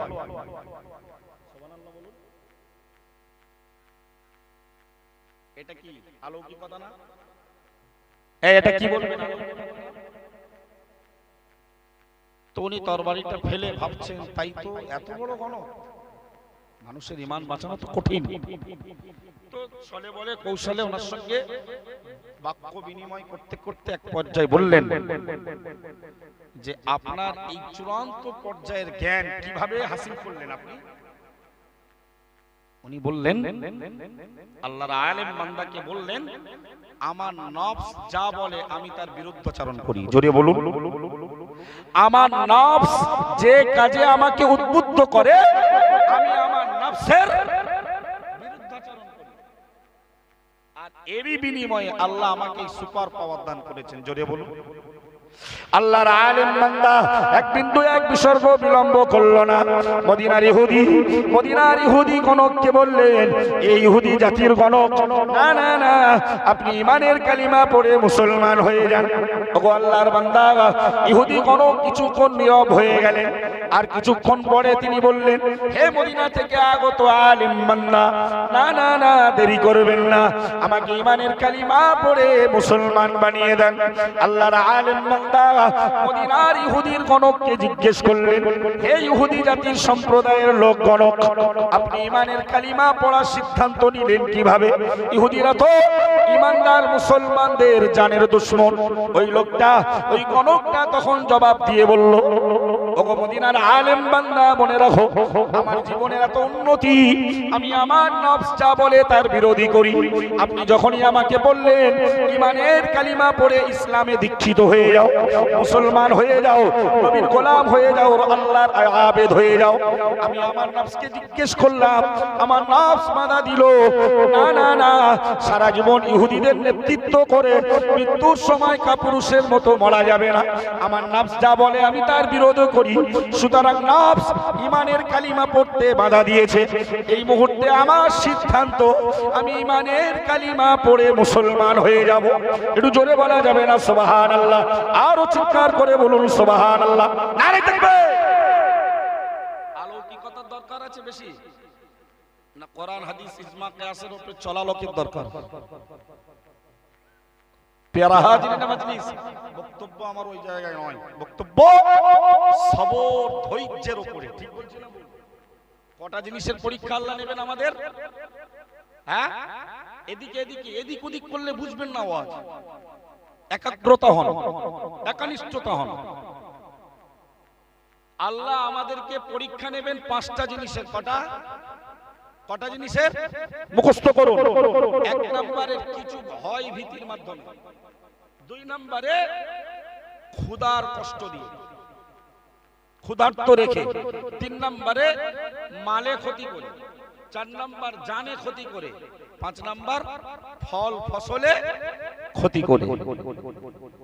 এই 5টা অবস্থাতে যদি আমরা ধৈর্য ধারণ করতে পারি, আল্লাহ তাআলা নবীকে আল্লাহ বললেন অবাশশিরিস সাবিরিন, ওদেরকে সুসংবাদ শুনিয়ে দাও। জোরে বলুন। কোরআন শরীফের অন্য আয়াতে আল্লাহ বলেছেন ইন্নামা ইউআফফাস সাবিরুনা আজরাহুম বিগাইরি হিসাব। ইন্নামা ইউআফফাস সাবিরুনা আজরাহুম বিগাইরি হিসাব। যারা সাবিরিন হবে, ধৈর্যশীল হবে, কিয়ামতের মহাময়দানে তাদের পূর্ণাঙ্গ সওয়াব দেওয়া হবে। জোরে বলুন। এই আয়াতের তাফসীরে ইমাম কুরতুবী রাহমাতুল্লাহ আলাইহি হযরত আনাস বিন মালিকের একটি হাদিস বর্ণনা করেছেন, শোনাবো। এই আয়াতের তাফসীরে যে আয়াতে আল্লাহ বললেন সাবিরিনদেরকে কিয়ামতের দিনে পূর্ণ সওয়াব দেওয়া হবে, এই আয়াতের তাফসীরে বিখ্যাত তাফসীরকারক তাফসীরে কুরতুবী রাহমাতুল্লাহ, ইমাম কুরতুবী রাহমাতুল্লাহ আলাইহি তার বিখ্যাত তাফসীরের কিতাব তাফসীরে কুরতুবীর ভিতরে লিখছে হযরত আনাসের উদ্ধৃতি দিয়ে একটি হাদিস। সুবহানাল্লাহ। حدثني انس بن مالك رضي الله تعالى عنه ان رسول الله صلى الله عليه وسلم قال প্যারা নবী মুহাম্মদুর রাসূলুল্লাহ সাল্লাল্লাহু আলাইহি ওয়াসাল্লামের বিখ্যাত সাহাবী খাদিমুর রাসূল নামে যিনি পরিচয় লাভ করেছেন আনাস বিন মালিক বললেন প্রিয় নবী মুহাম্মদুর রাসূলুল্লাহ সাল্লাল্লাহু আলাইহি ওয়াসাল্লাম বর্ণনা দিয়েছেন তুনসাবুল মাওয়াসিন, কিয়ামতের মহাময়দানে বান্দার আমলকে ওজন করার জন্য মিজান কায়েম করা হবে। আমল ওজন করার জন্য কি কায়েম করা হবে? মিজান মানে দাড়িপাল্লা। মিজান মানে দাড়িপাল্লা। হাদিস বিবরণ দিল ফায়ুতা বি আহলিস সাদাকাতি ফায়ুফুনা উজুরহুম বিল মাওয়াজিন আও কামা ক্বালা আলাইহিস সালাম।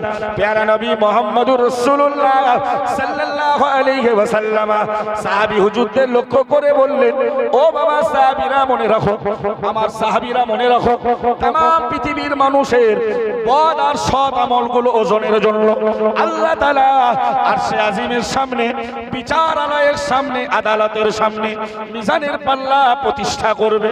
ফায়ুতা বি আহলিস সাদাকা, দাতা দানশীল দানবীর ব্যক্তিদেরকে ডাকা হবে, তাদের দানগুলো মিজানের দাড়িপাল্লায় ওজন করা হবে। ফায়ুফুনা উজুরহুম বিল মাওয়াজিন। প্রিয় নবী মুহাম্মদুর রাসূলুল্লাহ সাল্লাল্লাহু আলাইহি ওয়াসাল্লাম বললেন, ও সাহাবীরা মনে রাখো, ওই দাতাদের দানের ওজন অনুযায়ী তাদেরকে পুরস্কার দেওয়া হবে। জোরে বলুন, আরো জোরে বলুন না সুবহানাল্লাহ। কাযালিকা সলাতি ওয়াল হজ্জি আও কামা ক্বালা আলাইহিস সালাম। দাতাদেরকে ডাকা হবে মিজানের কাছে, ওদের জীবনে যা দান খায়রাত করেছে ওগুলো ওজন করা হবে, আর ওজন অনুপাতে পুরস্কার দেওয়া হবে। জোরে বলুন। এরপরে নবী বললেন কাযালিকা সালাত ওয়াল হজ, নামাজ এবং হজ, নামাজ আদায়কারী এবং হজ পালনকারীর ক্ষেত্রেও সেম ঘটনা ঘটবে। হজ আদায়কারীদের ডাকা হবে, ওদের হজের আমল ওজন করা হবে, আর ওজন অনুপাতে হজের পুরস্কার দেওয়া হবে। জোরে বলুন। নামাজ প্রতিষ্ঠাকারীকে ডাকা হবে, তার জীবনের নামাজগুলো ফরজ, ওয়াজিব, সুন্নাত, নফল নামাজগুলোকে ওজন করা হবে, আর ওজন অনুপাতে কি দেওয়া হবে? কি দেওয়া হবে? বদলা দেওয়া হবে। তবে মজার কথা এবারে শুনুন, قال رسول الله صلى الله عليه وسلم ويؤتى بأهل البلاء فلا ينسب لهم ميزان ولا ينشر لهم ديوان ويصب عليهم الأجر بغير حساب أو كما قال عليه السلام প্যারা নবী মুহাম্মদুর রাসূলুল্লাহ সাল্লাল্লাহু আলাইহি ওয়াসাল্লাম বললেন, ও সাহাবীরা মজার বিষয়টা শুনে নাও। ওয়ায়ুতা বিআহলিল বালা, বিপদ আপদ মুসিবতে ধৈর্যশীল ব্যক্তিদেরকে ডাক দেওয়া হবে। না না না, তাদের জন্য ফায়ুনসাবু লাহুম মিজানুন, তাদের আমলগুলো মিজানের দাঁড়ি পাল্লায় চাপানো হবে না। ওয়ালা ইনশারু লাহুম দিওয়ানুন, তাদের আমলের কোনো চিটকুট, কোনো পত্র, কোনো লেখনী সেদিন বইয়ের প্রকাশ করা হবে না। ও বান্দা মনে রাখো, তাদেরকে ফায়ুসাব্বু আলাইহিম ফায়ুসাব্বু আলাইহিম বিগাইরি হিসাবি, তাদের আমলের পুরস্কার সেদিন দেওয়া হবে বিনা হিসাবে। জোরে বলুন, আরো জোরে বলুন না সুবহানাল্লাহ। যাকাত প্রদানকারীকে, দানকারীকে ডাকা হবে, দান ওজন করা হবে, দানের অনুপাতে সওয়াব দেওয়া হবে। নামাজ আদায়কারীকে ডাকা হবে, মিজানের দাঁড়িপাল্লার কাছে জীবনের নামাজগুলো দাঁড়িপাল্লাতে দেওয়া হবে, ওজন করে ওই পরিমাণের পুরস্কার দেওয়া হবে। হজ পালনকারীকে ডাকা হবে, জীবনে যতবার হজ আর উমরা আদায় করেছে মিজানের পাল্লায় ওজন করে ওজন অনুপাতে সওয়াব দেওয়া হবে। তবে মজার বিষয় হলো, বিপদে আর মুসিবতে ধৈর্যশীল ব্যক্তিদেরকে ডাকা হবে, ডেকে ওদের জন্য মিজানের দাঁড়িপাল্লা প্রতিষ্ঠা করা হবে না। জোরে বলবেন না। ওদের এই বিপদে ধৈর্যশীল, স্থির হওয়া, অস্থির না হওয়া, অবিচল হওয়া, এই আমলের কোন চিরকুট, কোন লেখনী, কোন পত্র বহির প্রকাশ করা হবে না, বরং তাদের সওয়াব দেওয়া হবে, পুরস্কার দেওয়া হবে বিনা হিসাব, অফুরন্ত। জোরে বলুন। এরপরেই নবী বললেন, ক্বাল আল্লাহু তাআলা, সাহাবীরা তোমাদের কি মনে নেই আল্লাহ বলেছেন, ইন্নামা ইউআফফাস সাবিরুনা আজরাহুম বিগাইরি হিসাবিন। ও বান্দা মনে রাখো, আমার সাহাবীরা মনে রাখো, আল্লাহ তাআলা জানিয়েছেন ধৈর্যশীল ব্যক্তিদের পুরস্কার আল্লাহ বিনা হিসাবে প্রদান করে দেবেন। একটু জোরে বলা যাবে না সুবহানাল্লাহ? চলুন, ধৈর্যের অনেক স্তর আছে। এক নাম্বার বিপদ, ভয়, 2 নাম্বার ক্ষুধা, 3 নাম্বার মালের ক্ষতি, 4 নাম্বার জানের ক্ষতি। জানের ক্ষতির একটি উদাহরণ দেই, আর তার কত বড় পুরস্কার আল্লাহ দান করবেন তার একটি দৃষ্টান্ত বহির প্রকাশ করি। ও ভাই, একটু আগে চলুন, আমি কোরআন শরীফের সূরা বাকারার 155 নম্বর আয়াতের ব্যাখ্যা করছিলাম। 53 নম্বর আয়াতে চলুন। ইয়া আইয়ুহাল্লাযীনা আমানু, হে পৃথিবীর ঈমানদার বাধ্য সম্প্রদায়, হে পৃথিবীর ঈমানদার দল, ঈমানদারের দল, ইস্তাঈনু, তোমরা আল্লাহর কাছে সাহায্য চাও, বিসসবরি, ধৈর্য, ওয়াসসালাতি, এবং নামাজ আদায়ের মাধ্যমে। জোরে বলুন। আল্লাহর কাছে সাহায্য চাইতে হবে কিসের মাধ্যমে? ধৈর্য আর নামাজের মাধ্যমে। এরপরেই আল্লাহ বলছেন, ইন্নাল্লাহা মা'আস সাবিরিন, আল্লাহ কাদের সঙ্গে থাকেন? ধৈর্যশীল ব্যক্তিদের সঙ্গে। 54 নম্বর আয়াতটা আল্লাহ বলছেন, ওয়ালা তাকুলু লিমান ইউকতালু ফি সাবিলিল্লাহি আমওয়াত বাল আহইয়াউ ওয়ালাকিন লা তাশউরুন। হে বান্দা মনে রাখো, আল্লাহর পরীক্ষা হবে 5টা পরীক্ষার ভেতরে একটি পরীক্ষা হলো জানের ক্ষতি। মহান আল্লাহ বলেছেন, ওয়ালা তাকুলু, হে ঈমানদারের দল, যারা আমি আল্লাহর রাস্তায় দ্বীনকে প্রতিষ্ঠা করার জন্য, আমার একত্ববাদের প্রচার তাম পৃথিবীর দুয়ারে পৌঁছে দেওয়ার জন্য, কোরআনের বাণী প্রসারিত করার জন্য, হে আমার ঈমানদার মুসলমানের দল, না না না, যারা আমি আল্লাহর রুবুবিয়্যাতকে স্বীকার করে বেদিন বেধর্মীদের সঙ্গে লড়াই করে আল্লাহর ইসলামের পতাকাকে উত্তীর্ণ করার জন্য, যারা ইসলামের জন্য, আমার জন্য যারা জান মাল দিয়ে শহীদ হয়ে গেছে, যাদের জানের ক্ষতি হয়ে গেছে, খবরদার জন্য তোমরা তাদের মৃত বলো না, বালাহিয়াউন, বরং আমি আল্লাহ বলছি তারা জীবিত। ওয়ালাকিন লা তাশউরুন, বান্দা তোমরা তা জানতে পারো না। জোরে বলুন সুবহানাল্লাহ। জানের ক্ষতি একটা বলি ভাই, জানের হ্যাঁ, একটুখানি দরুদ শরীফ পড়েন, আল্লাহুম্মা সাল্লি আলা। একটু আগিয়ে আগিয়ে ভাই এই ফাঁকা জায়গাটা পূরণ করে বসেন, একটা কেমন যেন দৃষ্টিকটু লাগছে। একটু আগিয়ে আগিয়ে আসেন, সময় আমার শেষ হয়ে এসেছে। মুফতি সাহেব হুজুর কিবলা তিনিও সময় মতো আসবেন। ভাই একটু আগে আগে আসুন, একটু আগে আগে আসুন, একটু আগে আগে আসুন। মাজলিসের একটা আদব আছে। শোনার চান আমার তো, আমি যে কথা বলছিলাম, যারা আল্লাহর পথে জান দেয় আর জানের বিপদ ঘটিয়ে আল্লাহ পরীক্ষা, জানে ক্ষতি করে আল্লাহ পরীক্ষা নাই, আর জানকে যারা আল্লাহর রাস্তায় বিলীন করে তারা মানুষের চোখে মৃত। আল্লাহ বলতেছে তারা মৃত, বরং তারা জীবিত। একজন সাহাবীর কথা বলি, সাইয়্যিদুনা ওমর ফারুক রাদিয়াল্লাহু তাআলা আনহু, এনার নাম তো আমরা সবাই জানি, জানি না? ইনি হলেন মুসলিম জাহানের দ্বিতীয় খলিফা। 12 বছর ধরে উনি রাজত্ব করেছেন। অর্ধেক পৃথিবীর রাজত্ব আর বাদশাহিত্ব করেছেন। কত বছর ধরে? 12 বছর। এখন একজন প্রধানমন্ত্রী, একজন রাষ্ট্র পরিচালক একার দ্বারাই সব সম্ভব। তার তত্ত্বাবধানে আবার বিভিন্ন এলাকায় বিভিন্ন মন্ত্রী থাকে না?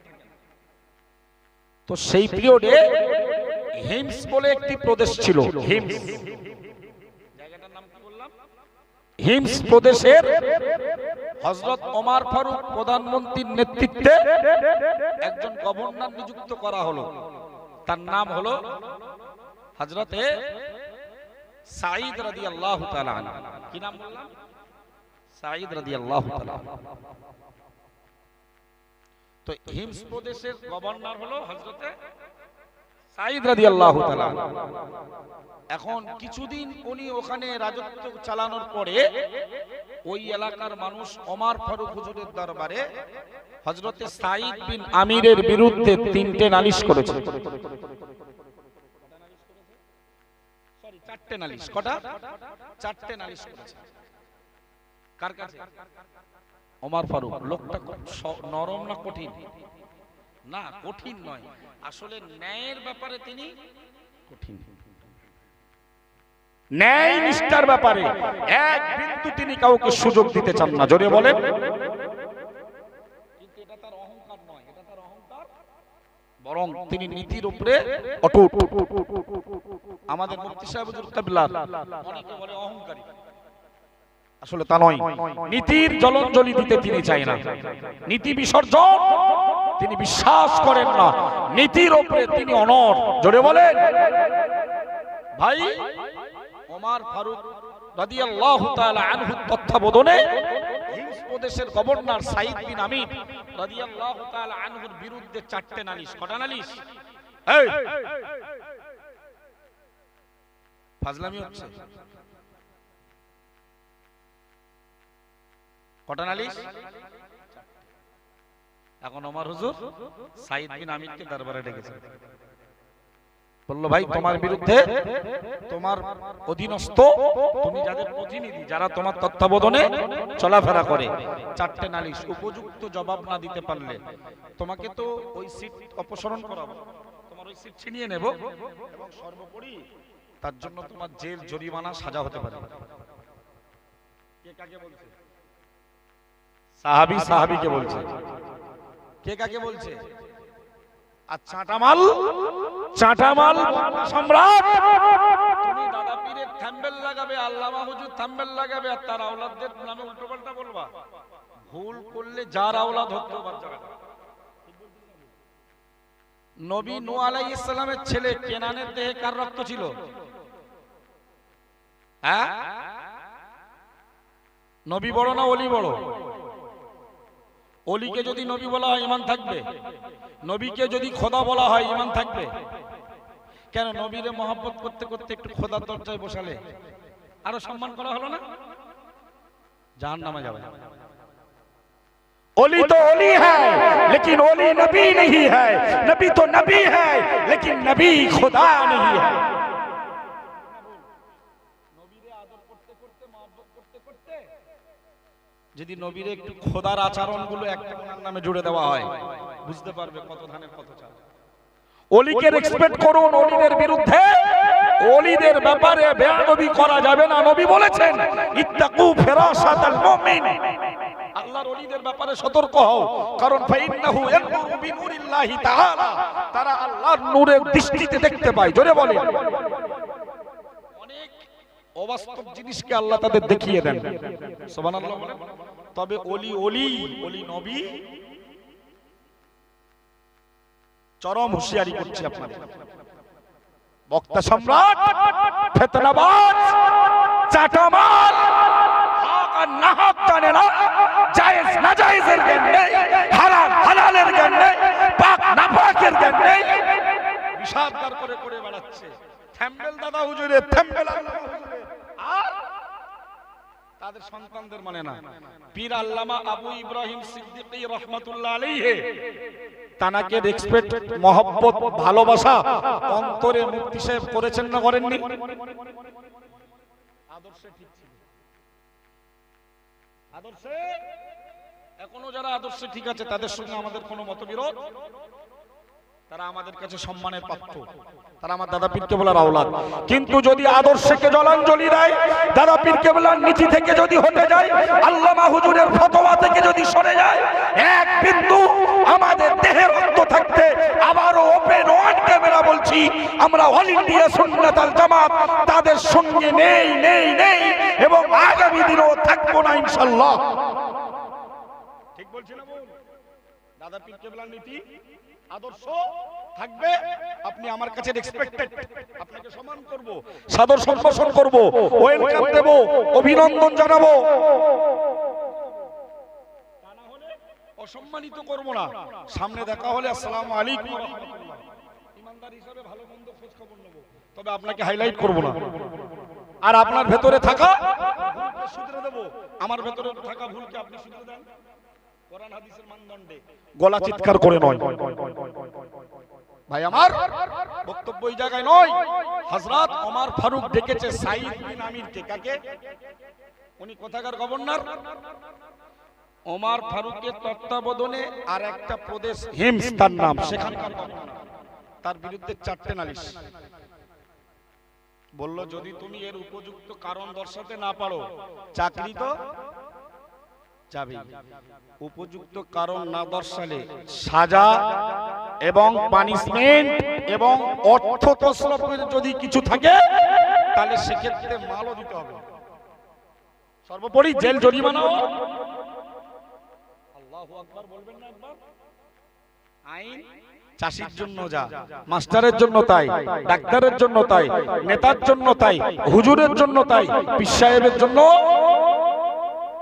আইন কি কারোর জন্য আলাদা? এই পৃথিবী কার? সবাই বলেন আইন চলবে কার? কেন সে বলতেছে আমার লোগোর আইন চলবে? সাঈদ বিন আমিরকে বলল, তোমার বিরুদ্ধে প্রথম প্রশ্ন, তুমি নাকি প্রতিদিন ঠিকমতো অফিস করো না, অফিসের সময় মতো হাজিরা, দেশের একটাও অফিসে ঠিকমতো অফিসাররা আসে না। কি বিডিও অফিস, কি এসডি অফিস, কি পুলিশ অফিসার, হ্যাঁ, কি পঞ্চায়েত অফিস? যোগ্য জবাব দিতে হবে না, হবে না কিয়ামতের দিন? নেতৃত্ব করার ঘান মিটিয়ে দিয়ে ছাড়বে। প্যারা নবী মুহাম্মদুর রাসূলুল্লাহ সাল্লাল্লাহু আলাইহি ওয়াসাল্লামের বিখ্যাত সাহাবী আবু যার গিফারি রাদিয়াল্লাহু তাআলা আনহু, প্রিয় নবী মুহাম্মদুর রাসূলুল্লাহ সাল্লাল্লাহু আলাইহি ওয়াসাল্লাম হুজুরকে ডেকে বললেন, ইয়া রাসূলুল্লাহ, ইয়া হাবিবাল্লাহ, হুজুর আপনি বিস্তীর্ণ এলাকার একজন নেতা, আপনার আন্ডারে অনেক দেশ রয়েছে, আপনার আন্ডারে অনেক রাজ্য, অনেক চাকরি রয়েছে। ইয়া রাসূলুল্লাহ, হাবিবাল্লাহ, কোন একটা জায়গা গভর্নর আমাকে নিযুক্ত করে দেন। প্যারা নবী মুহাম্মদুর রাসূলুল্লাহ সাল্লাল্লাহু আলাইহি ওয়াসাল্লাম বললেন, হে বাবা আবু যার গিফারি, মনে রাখো, ইন্নাকা দাঈফুন ওয়া ইন্নাহা লা আমানাতুন, আও কামা ক্বালা আলাইহিস সালাম, তুমি দুর্বল, নেতৃত্বের বোঝা তুমি বহন করতে পারবে না, যেটা তুমি চাচ্ছ ওটা অনেক বড় আমানত, অনেক ভারী বোঝা, আর তুমি ওই বোঝা বহন করতে দুর্বল, অসহায়। ও বাবা সাহাবী আবু যার, কখনোই এই রকম আশা আমার দরবারে তুমি প্রকাশ করবে না। একটু জোরে বলা যাবে না সুবহানাল্লাহ? বাবা আবুজার, তুমি নেতৃত্বের আসন চাচ্ছ বাবা, ইন্নাকা দাঈফুন, তুমি তো দুর্বল। তুমি দেশের নেতা হওয়ার বিরাট প্রতিযোগিতা চলছে না শোনা, কারণ মাল তো সব ওখানে।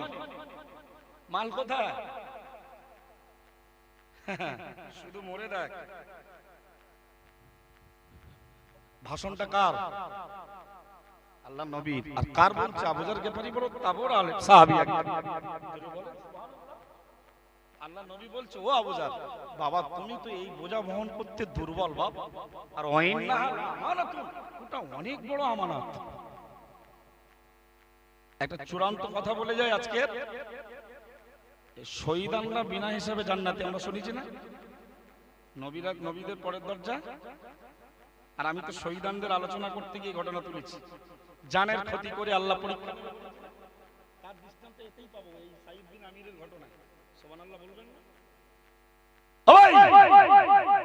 আগের দিন একটি হাদিসের কিতাবে দেখছিলাম, একটি বড় আলেমের লিখিত বই পুস্তকে দেখছিলাম, এই শহীদানদের বিনা হিসাবে জান্নাতে দেওয়া হবে, তবে তার বিরুদ্ধে যদি আমানতের মালের খেয়ানাতের কোনো দায় থাকে জান্নাতে যেতে পারবে না। আমার ওয়াজ কি বুঝতে পারছেন? শহীদানরা বিনা হিসাবে, আরে আল্লাহ তো কোরআনে বললো যারা শহীদ হয়েছে আমার জন্য, ইসলামের জন্য, খবরদার ওদের মৃত্যু মতো মনে হলো মৃত বলিস না। তোমরা মৃত বলো না, কারণ ওরা কি জীবিত, ওরা কি ওয়ালাকিল্লা তাশকুরুন, তোমরা বুঝতে পারছো না যে ওরা জীবিত আছে। একটু জোরে বলুন।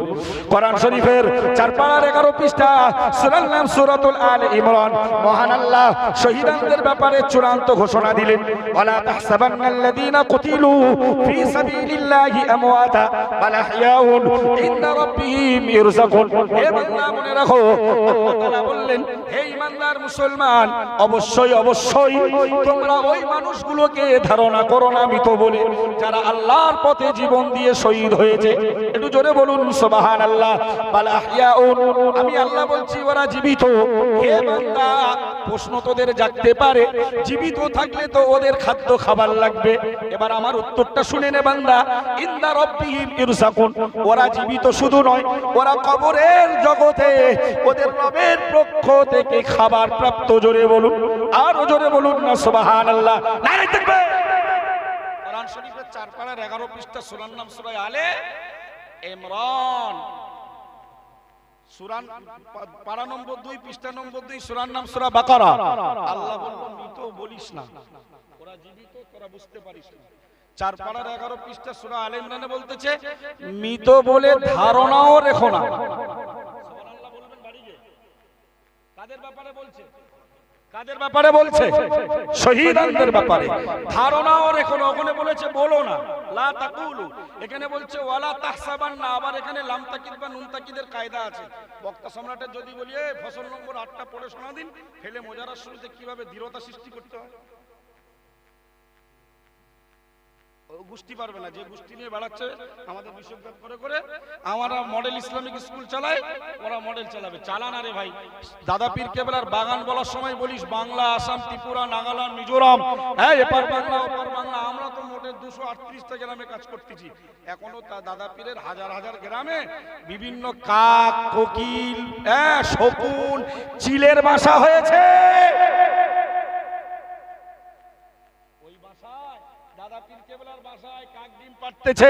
কোকিল ডিম পাড়তেছে। বর্ধমান, বীরভূম, বাঁকুড়া, সিলসিলার অস্তিত্ব নেই, মুর্শিদাবাদে মুছে গেছে। ঠিক বলছিস না? কিছু খেয়ে বকতেছি বলে মনে হচ্ছে। তাহলে তোমার যদি মডেল করতে হয়, মক্তব করতে হয়, 238টা বাদ দিয়ে বলার সময় তো বলো ত্রিপুরা, নাগাল্যান্ড, মিজোরাম, এপার বাংলা ওপার বাংলা। দাদা হুজুরের সাজানো বাগানে ও ভূতের আমদানি চলতেছে।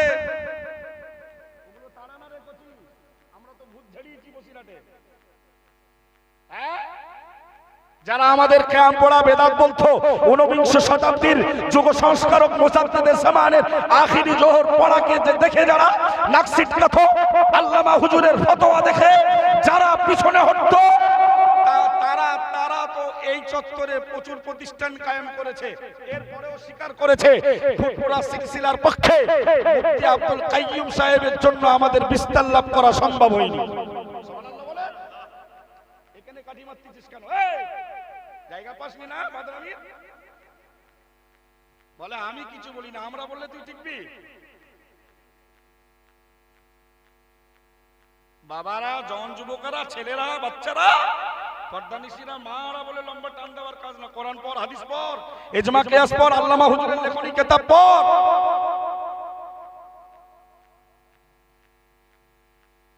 ঝুপ করে বলে দিল দাদা পীর কেবলা আল্লামা হুজুরের সাইন বললে গিয়ে আমিনিয়া মাদ্রাসার পাশে মাদ্রাসা প্রতিষ্ঠা করেছে, তার মানে বসিরহাট হুজুরের মাদ্রাসা ধ্বংস করবে না। বক্তা সম্রাটের জানা নেই যে মুফতি সাহেব হুজুর কেবলা দামাত বারাকাতুহু ওই মাদ্রাসায় 17 বছরের মুহাদ্দিস ছিলেন। কত বছর? হুজুর ওখান থেকে হিংসা করে, ঝগড়া করে, মারপিট করে আমিনিয়াকে চেপে দিয়ে জামিয়া প্রতিষ্ঠা করার জন্য এসেছে না, তারা তাড়িয়ে হুজুরের সঙ্গে বেয়াদবি করে, হুজুরের সঙ্গে দুরাচরণ করে, অসৎ ব্যবহার করে তাড়িয়েছে। কোনটা? আমি তো ডায়মন্ড হারবার থেকে আসা সেদিন 4 বছরের ছেলে সংগঠনে, আপনারা তো তার রাজসাক্ষী। হ্যাঁ, এই বক্তার বসাবেন কোন জায়গায়? বাইরে আওয়াজ করে চলে যাচ্ছে, দাঁড়া। আবার বলতেছে আল্লামা হুজুর আলেম হওয়া ছিল, যখন দাদা পীরের দরবারে গেল ও দাঁড়ায়নি, পরে সবক করে 40 দিন ইস্তেগফারের সবক করে গেছে, হুজুর দাঁড়িয়েছে, তার মানে মাল ভিতরে কিছু এসছে। এই তুই কার কাছে সবক করেছিস? যার বিরুদ্ধে বলছিস সেই হাক্কানি আলেমটা তো ছাত্র জীবনে মেজো হুজুর কেবলার হাতে বায়াত প্রাপ্ত। সুবহানাল্লাহ বলবেন না? পানিগোবরা হাবিব সাহেব হুজুর রাহমাতুল্লাহ আলাইহির কাছে পুরোপুরি তিনি 4 তরিকাতের সবক মাস করেছেন। তুই কার কাছে করেছিস বাটপার? শয়তানের হাতে বায়াত হয়েছে। নাউজুবিল্লাহ বলে। ভাই বক্তব্য অনুধাবন করুন, কে কি বলছে। এই রাতে না চামচিকে সূর্যের আলো দিনে বেরোতে পারে না, চামচিকে সূর্যের আলো ওহমাল বেরোতে পারে না, তো বিরাট সূর্যের আলোটা তিরস্কার করে, ও তিরস্কারে সূর্যের আলো নিষ্প্রভ হবে, নিভে যাবে। কুকুরের পূর্ণিমার চাঁদের রাত্রির ঘেউ ঘেউনি বাড়ে, মানে ঘুমে ডিস্টার্ব হয়, ওর আরামে ব্যাঘাত ঘটে, ওমাল ঘেউ ঘেউ ঘেউ করে, পূর্ণিমার চন্দ্রের আলো নিভে যাবে। এসব হচ্ছে চামচিকে, আর ওটা আর বললাম না খারাপ ভাষা। এ দল কত চিৎকার করবি কর।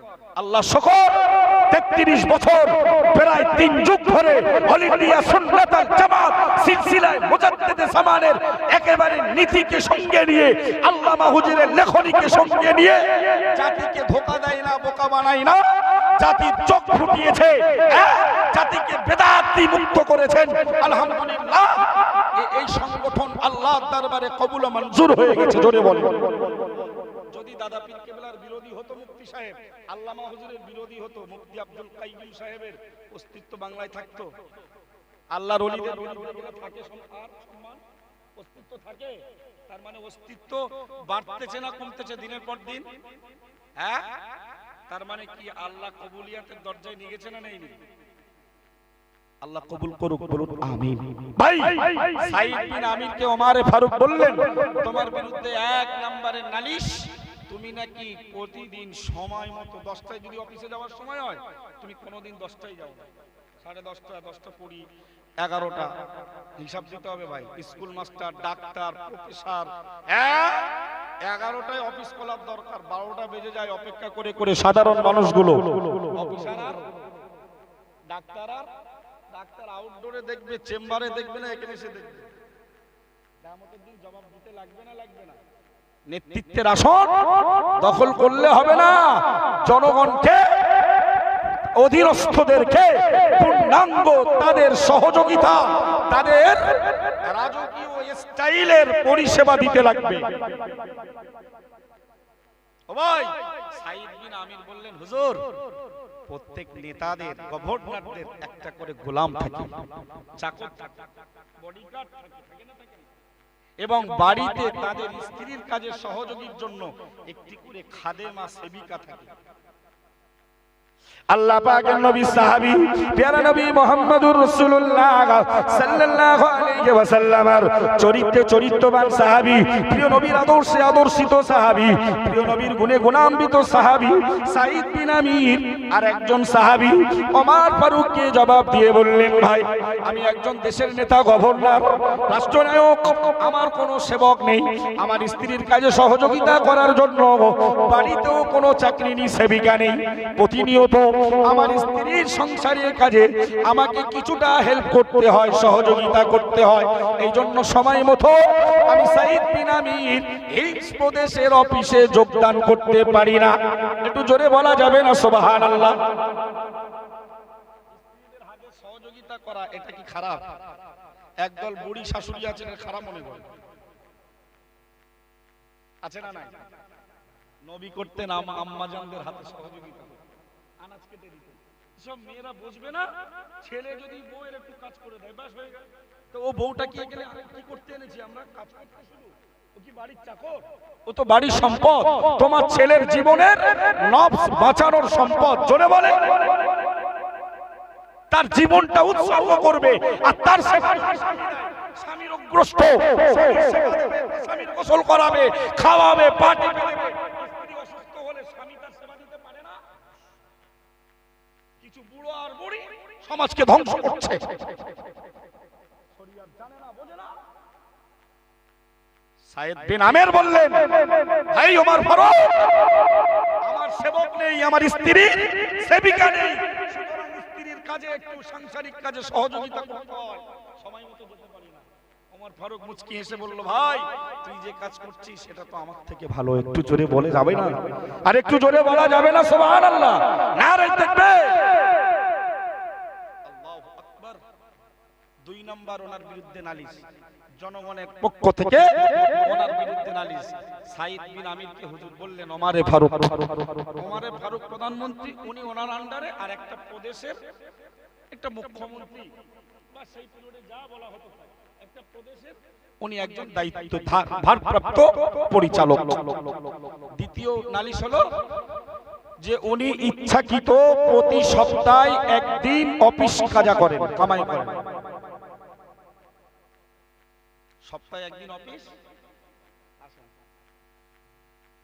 সেই দিনটা জুম্মার দিন। জোরে বলেন। সাঈদ বিন আমির জবাব দিয়ে বললেন, ওগো আমিরুল মুমিনিন, খলিফাতুল মুসলিমিন, প্যারা নবী মুহাম্মদুর রাসূলুল্লাহ সাল্লাল্লাহু আলাইহি ওয়াসাল্লামের আদর্শে আদর্শিত সাহাবী ভাই ওমর ফারুক, মনে রাখুন আমার পরনের পোশাক মাত্র একটি। দেশের নেতা হুজুর খেজুরদের পোশাক কত, ঠিক আছে? সাধারণ মানুষ গরিব গুরাবার পোশাক একটা আছে, কারোর একটা পোশাক আছে। একটু আলহামদুলিল্লাহ বলা যাবে না? একটু কি আলহামদুলিল্লাহ বলে আল্লাহকে খুশি করা যাবে না? উচ্চ আওয়াজে বলুন আলহামদুলিল্লাহ। একটা পোশাক, আর কত গরিব মানুষ এই এলাকায় আছে? হুজুর আমি একটা দেশের গভর্নর, একটা আপনার নিযুক্ত একটা রাজ্যের একটা এলাকার আমি নেতা, আমার পরনের পোশাক। প্যারা নবী মুহাম্মদুর রাসূলুল্লাহ সাল্লাল্লাহু আলাইহি ওয়াসাল্লামের আদর্শে আদর্শিত সাহাবী সাঈদ বিন আমির জবাব দিয়ে বললেন, ও ভাই আমিরুল মুমিনিন, খলিফাতুল মুসলিমিন, 6 দিন ধরে ওই একটি পোশাক পরিধান করে আমি অফিস করি না। না না, সপ্তাহের সাইয়্যিদুল আইয়াম ইয়াউমুল জুমআ, সপ্তাহের দিনের ভেতরে সেরা দিন হলো ইয়াউমুল জুমআ। প্যারা নবী মুহাম্মদুর রাসূলুল্লাহ সাল্লাল্লাহু আলাইহি ওয়াসাল্লাম বললেন, ও সাহাবীরা, সপ্তাহে 7 দিনের ভেতরে শ্রেষ্ঠ দিন হলো জুম্মার দিন। কেন? জুম্মার দিনে বিশেষ ইবাদত রয়েছে। কোরআন শরীফে মহান আল্লাহ জানিয়েছেন, ইয়া বানি আদামা খুদু জিনাতাহা ইনদা কুল্লি মসজিদিন। একটু জোরে বলা যাবে না সুবহানাল্লাহ? শ্বশুর বাড়ি যাওয়ার সময় ভালো ভালো জামা ইস্ত্রি করা বার করলো, এই বাড়ি যাওয়ার সময় ভালোটা বার করলো। এই নামাজ পড়তে যাব, একেবারে নোংরা আবর্জনা কিছু কিছু মসজিদে দেখি ওই এক সপ্তাহ ধরে জামা টাঙানো থাকে। আল্লাহ বলতেছে, ইয়া বানি আটপাড়া 13 পৃষ্ঠা সূরার নাম সূরাতুল আ'রাফ। আল্লাহ বললেন, ইয়া বানি আদম, হে আদমের সন্তানেরা, খুদু জিনাতাকুম, তোমরা নিজেদের সৌন্দর্য ধারণ করো, ইনদা কুল্লি মসজিদিন, প্রত্যেক মসজিদে যাবার সময়।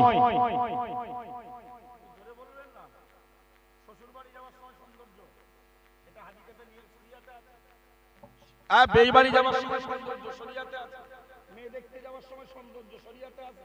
হ্যাঁ, করুন করুন, সৌন্দর্য হাসিল করা ইসলাম অ্যাকসেপ্ট করে। ইসলাম কি করে? অ্যাকসেপ্ট করে। কিন্তু মসজিদে যাওয়ার সময় অত ঘোরাবাদ কেন? কার সঙ্গে দেখা করতে যাচ্ছ? প্যারা নবী মুহাম্মদুর রাসূলুল্লাহ সাল্লাল্লাহু আলাইহি ওয়াসাল্লাম বললেন, হে আমার সাহাবীরা, যখন নামাজে তোমরা দাঁড়িয়ে যাবে, মুতাওয়াজ্জিহান ইলা জিহাতিল কাবাতিশ শরীফাতি, কাবা শরীফের দিকে মুখ করে আল্লাহর জন্য যখন দাঁড়িয়ে যাবে, আমি রাসূলুল্লাহ বলছি, তুমি মনে করবে তুমি আল্লাহকে নিজের চোখ দিয়ে দেখছো।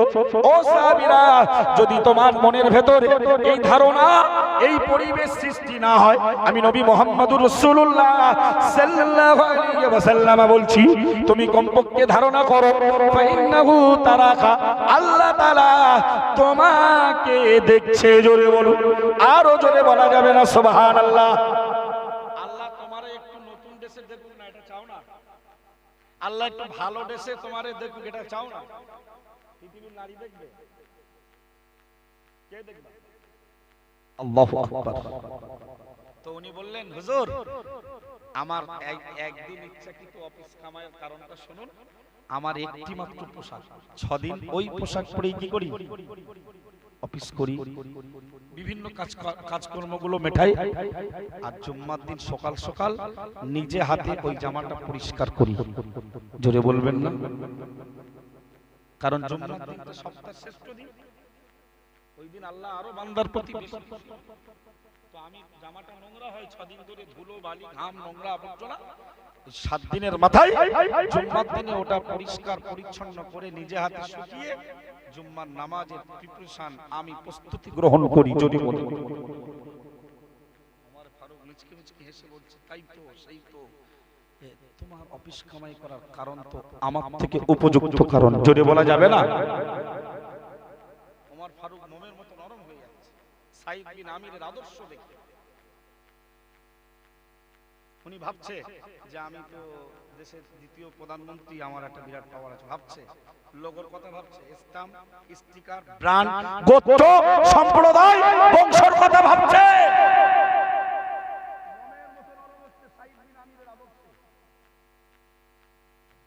হুজুর, মিথ্যা অপবাদ দাও, কোথায় গেল তোমার হুজুরের সেই আদর্শ? জ্ঞানী লোক থেকে কেন জ্ঞানী আসন দেওয়া হয় না? উচ্চ মর্যাদার লোককে কেন উচ্চ চেয়ারে আসীন করানো হয় না?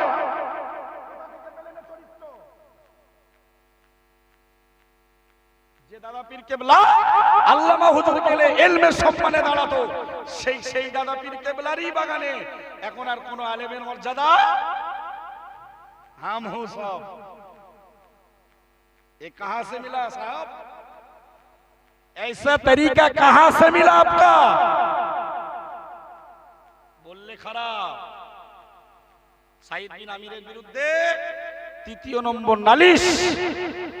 রাতের আধারে জনগণ বিপদে পড়ে না? নেতারে ডাকলে খবর পাওয়া যায় সব নেতা?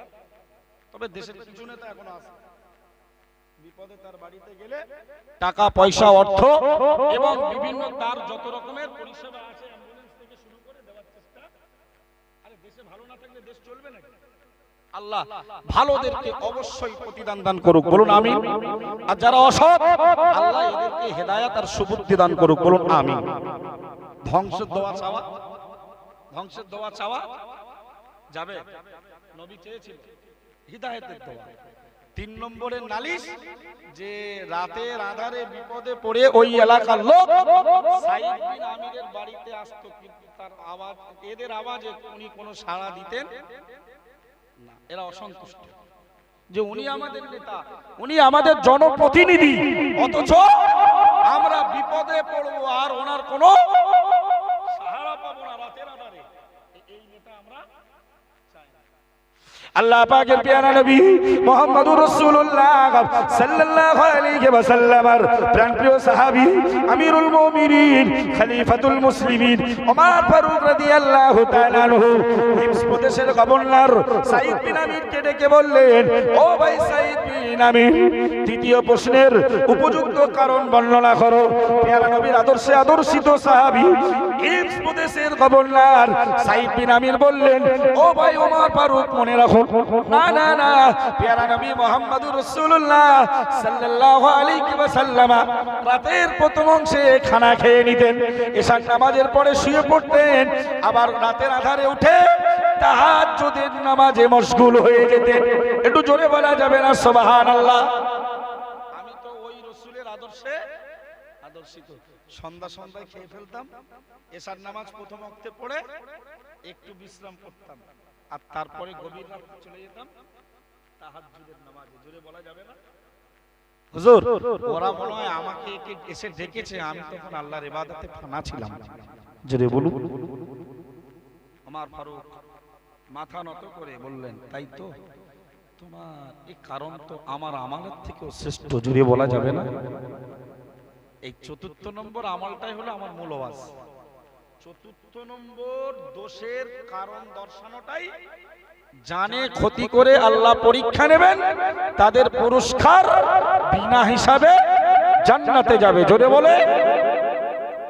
চতুর্থ নম্বর নালিশ, হুজুর সাঈদ বিন আমির অফিসে তো ঠিক মতো সময় মতো যায় না, আবার গেলেও কোনো কাজকর্ম করেন না, সব সময় অচৈতন্য বেহুশ হয়ে পড়ে থাকে। আজীব ব্যাপার না?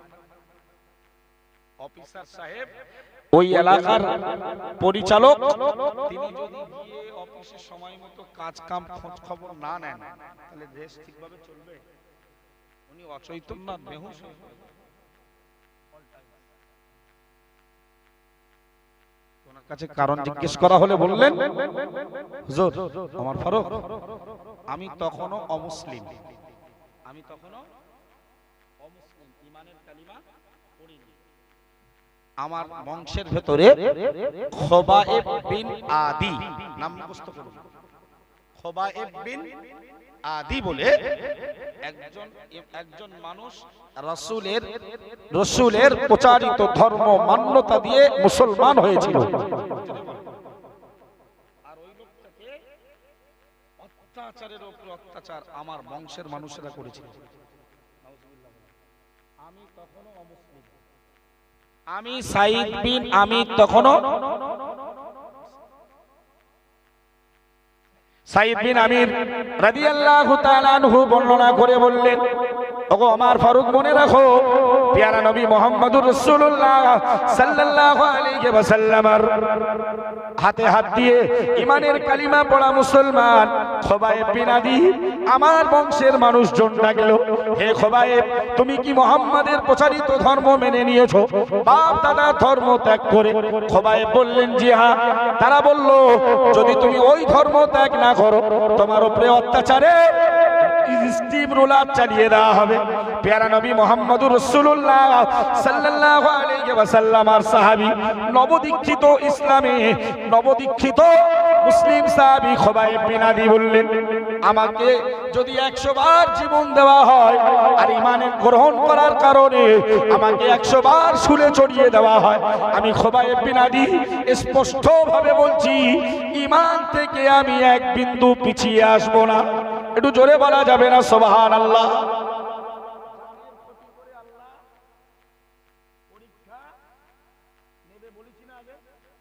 জানে ক্ষতি করে ঘটনা শোনানোর জন্য আমার এত কথা ব্যয় করতে হয়েছে, তবে সেগুলো একটাও মাঠে মারা যাবে না, সব জাতির মানুষের পক্ষে যথেষ্ট উপদেশ হিসাবে কার্যকারী হবে। আলহামদুলিল্লাহ বলুন। তো আপনাদের সৌভাগ্য অন্ধ হুজুরের ভক্ত নয়, যে নিজে চলতে জানে না, চালাবে কি করে? ড্রাইভার যদি ভালো না হয়, প্যাসেঞ্জারের নিরাপদ হবে?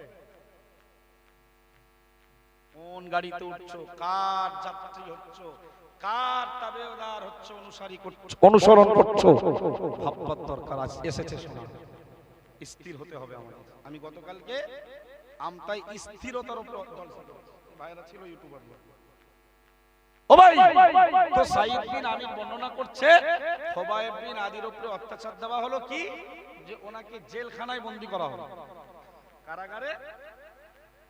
قال رسول الله صلى الله عليه وسلم, বিপদের কথা বলা হচ্ছে, দৈত্যের কথা বলা হচ্ছে। প্রিয় নবীর আরেকটা হাদিস শুনে নেন। قال رسول الله صلى الله عليه وسلم, الدنيا سجن للمؤمنين وجنة للكافرين, او كما قال عليه السلام। প্রিয় নবী মুহাম্মদুর রাসূলুল্লাহ সাল্লাল্লাহু আলাইহি ওয়াসাল্লাম সাহাবী হুজুরদের লক্ষ্য করে বললেন, ও বাবা সাহাবীরা, দুনিয়াটা ইমানদারদের জন্য ফুর্তি আনন্দ করার জায়গা নয়, আরাম আয়েশ ভোগ বিলাসিতা করার জায়গা নয়। আমি নবী মুহাম্মদুর রাসূলুল্লাহ সাল্লাল্লাহু আলাইহি ওয়াসাল্লাম বলছি, দুনিয়া সিজনুল লিল মুমিনিনা, দুনিয়াটা ইমানদার জাতির জন্য কারাগার স্বরূপ। একটু জোরে বলা যাবে না সুবহানাল্লাহ? প্যারা নবী মুহাম্মদুর রাসূলুল্লাহ সাল্লাল্লাহু আলাইহি ওয়াসাল্লাম বললেন, এই ঈমানের উপরে অবিচল থাকা ব্যক্তির দল, হে রবকে রব বলে স্বীকারোক্তি দেওয়ার ব্যক্তির দল, ওই কথার উপরে স্থির থাকতে হলে মনে রাখো, দুনিয়া ঈমানদারের জন্য জেলখানা। পক্ষান্তরেই নবী বললেন, ওয়া জান্নাতুল লিল কাফিরিন, আর এই দুনিয়াটা কাফির মুশরিক আল্লাহর অবাধ্য নাফরমান গোষ্ঠীর জন্য এটি জান্নাত সাদৃশ্য।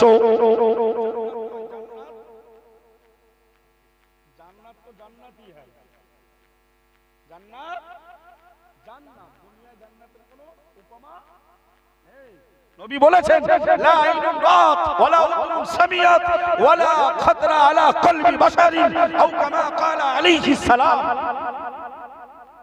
জান্নাত এত সুন্দর, পৃথিবীর কোন চোখ ওই সৌন্দর্য।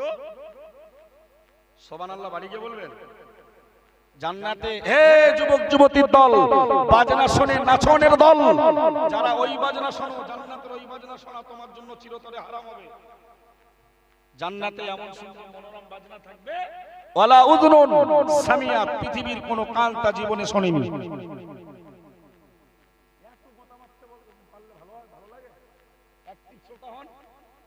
ওয়ালা খাতরা আলা কলবি বাশারি, এত সুখ শান্তি ভোগ বিলাস আয়েশ আরাম, পৃথিবীর অন্তর অনেক সুখের কথা ভেবেছে, অনেক আরামের কথা, অনেক শান্তির কথা, অনেক তৃপ্তির কথা ভেবেছে, কিন্তু অত সুখ, অত শান্তি, অত তৃপ্তি, অত ভালো আরাইশ আরামের কথা পৃথিবীর কোন অন্তর ভাবিনি। জোরে বলা যাবে না?